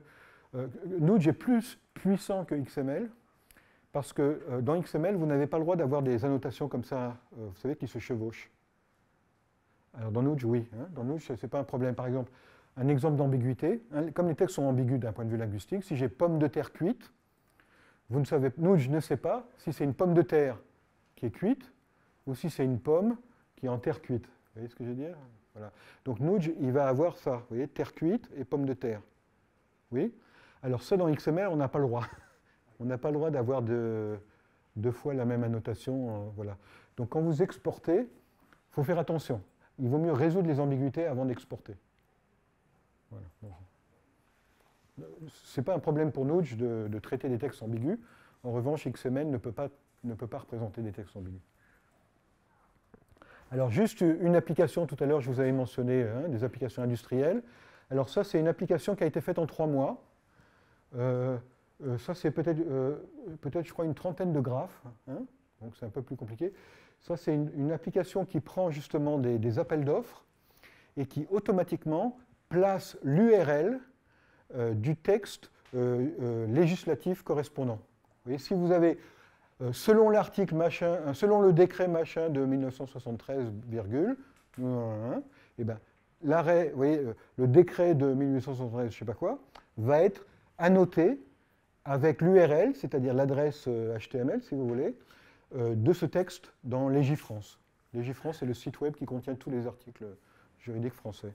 Donc ça, c'est une grammaire compliquée, hein, vous voyez, une trentaine de graphes, qui a été faite par une stagiaire en 3 mois. Vous voyez, et là, vous voyez, vous avez un texte, et vous voyez, article 11 du Code des marchés publics, vous voyez, a été maintenant, elle a placé, si vous voulez, sans faire une seule ligne de programmation, hein, c'est juste un graphe dans lequel, après le slash, au lieu d'écrire bonjour slash hello, hein, il y a une grammaire qui reconnaît article machin du code de je ne sais pas quoi, et puis qui produit http : et quand vous cliquez là, hop, vous arrivez directement dans l'entrée de Légifrance sur cet article-là. Donc ça, je trouve que c'est une application industrielle intéressante. Alors, il y a des dizaines de grammaires qui ont été faites, hein, des dizaines de grammaires, et on a une trentaine de langues. Hein. Si vous regardez dans Notch, vous verrez, il y a une page ressources avec les langues. Donc ça, c'est l'arabe. Donc, vous avez entendu parler des entités nommées, hein, on a des grammaires d'entités nommées, hein, des grammaires qui reconnaissent par exemple des noms de personnes, d'institutions, des expressions de mesure, les dates, je vous les ai montrées, hein, des adresses, etc. Alors ça, ce sont une grammaire de reconnaissance d'institutions en arabe. Vous voyez ? C'est des universités, mais ça c'est juste peut-être un problème d'ordre alphabétique parce qu'ils ont aussi des stades, ils ont des théâtres, des concerts et tout ça. Toutes les institutions ont été reconnues, vous voyez, et annotées. Donc ça s'appelle de la reconnaissance d'entités nommées. Hein ? On a ça pour la trentaine de langues. Alors, ce que je vous ai montré, c'est qu'on peut ajouter des annotations, mais ce qui nous intéresse aussi, c'est d'enlever des annotations, hein, c'est-à-dire de lever des ambiguïtés. Alors ça, c'est une grammaire qui permet de lever des ambiguïtés. En fait, c'est comme en français, je ne sais pas si quelqu'un parle espagnol, c'est comme en français, la suivi d'un nom, c'est un déterminant, et puis la suivi d'un verbe, c'est un pronom. Voyez ? Et donc, quand il voit ça, Notch, vous voyez, il va supprimer toutes les annotations au niveau de là qui ne sont pas compatibles avec ce qu'on lui demande là. Vous voyez, ça marche comme un filtre, si vous voulez. Alors ça, c'est très, très spectaculaire, hein, parce qu'avec une petite vingtaine de petits graphes comme ça, et là, c'est vraiment des petits graphes, hein, et ben vous divisez par 10 le nombre d'annotations possibles dans votre texte. Vous voyez, en fait, une façon que je propose à mes étudiants, c'est vous regardez les mots les plus fréquents. Vous voyez, EST, par exemple, par défaut, Notch, il va dire, il ne sait pas si c'est le verbe être ou si c'est l'est. Alors ça, c'est une ambiguïté qui est très, très désagréable. Et en fait, c'est très, très facile de la faire sauter. Hein. Voyez, banlieue est, oui. Qu'est-ce qu'il y a d'autre par, ça c'est très désagréable.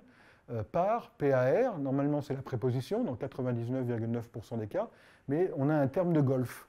Je ne sais pas s'il y a quelqu'un qui joue au golf ici. Un par, vous voyez, c'est, je crois, c'est quelque chose. Bon, bah, c'est très facile de lever l'ambiguïté du mot par. Si, c'est pareil, hein, do, ré, mi, fa, sol, la, si. Si, c'est toujours une conjonction. Vous voyez, donc on a des grammaires qui sont extrêmement efficaces, mais qui sont très, très faciles à faire. Vous pouvez les appliquer, bien sûr, automatiquement. Hein, quand vous avez fait des grammaires qui annotent, qui ajoutent des annotations ou qui enlèvent des annotations, vous les mettez dans info préférences. Vous vous souvenez, on avait fait info préférence FR. En fait, vous faites info préférence grammaire, et hop, elle s'applique automatiquement dès que vous ouvrez un texte. Vous voyez ? Bon, ben, je pense que vous avez une idée de ce qu'on peut faire avec Notch. Hein ? Alors, on n'a pas le temps, hein, le bonus. Quelle heure il est, là ? Ah, zut, on est en retard, là. Ok, on a un dictionnaire qui contient tous les verbes du français, mais avec leur sens séparé. Donc, je ne sais pas si vous avez des bons yeux, mais là, vous voyez, pour le verbe ABC, on a 6 entrées pour le verbe ABC. Vous voyez, pour abandonner, on en a 12. Il y a 12 sens différents pour abandonner. Donc, on a 12 entrées, et chaque entrée est décrite par une grammaire, un graphe, en fait. D'accord ? Donc, je vous donne un exemple, très rapidement. L'exemple de abriter. Abriter, il y a 5 sens pour abriter. Luc abrite Léa de la pluie avec un parapluie. Hein, c'est pas du tout pareil que Luc s'abrite des ennuis derrière un prétexte. Ou alors, cet immeuble abrite le service juridique de l'entreprise. Vous voyez, tout ça, il y a 5 sens différents. Et entre parenthèses, vous voyez, ça, c'est des noms de graphes. Alors, T, ça veut dire transitif, P, pronominal, etc. Enfin, je ne vais pas vous passer là-dessus. Mais quand on applique le graphe, vous voyez, par exemple, T3100, c'est-à-dire les graphes, ça, c'est transitif direct avec sujet, j'ai oublié, Oui, voilà comme ça. Et regardez, j'applique ça à 1 an du journal Le Monde. Vous voyez, c'est toujours exactement le même sens. Ça, vous ne pouvez pas faire ça avec Google Search. Si vous cherchez abriter, vous ne pouvez pas lui dire « je veux le sens numéro 3 de abriter ». Hein. Là, regardez, il abrite plusieurs partis politiques, le bâtiment abrite une quantité de rêves, ce pays abrite réseau, etc. Vous voyez, pourtant j'ai des îles, hein, donc je ne sais même pas si c'est humain ou pas. Mais en fait, je le sais grâce à abriter. Je sais que dans ce sens-là, c'est toujours un lieu qui abrite quelque chose. Vous voyez ce que je veux dire? C'est un immeuble qui abrite un département. Hein, et si je prends une autre grammaire, par exemple celle-là, le Premier ministre israélien ne s'abrite pas derrière des slogans. Vous voyez, c'est quelqu'un qui s'abrite derrière un prétexte. Hein, alors lui, il ne s'abrite pas, mais c'est le même principe. Hein. On s'abrite derrière des slogans, il s'abrite derrière des pressions, les responsables politiques s'abritent derrière le carcan traditionnel, il s'abrite derrière sa tâche. Vous voyez ce que je veux dire? C'est toujours quelqu'un qui s'abrite ou qui ne s'abrite pas derrière un abstrait. En général, c'est plutôt négatif, hein, c'est dans ce sens-là.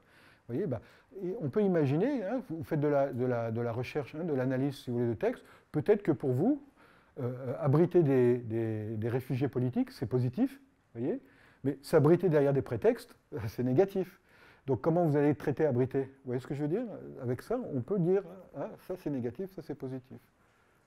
Oui? Dans ce travail-là,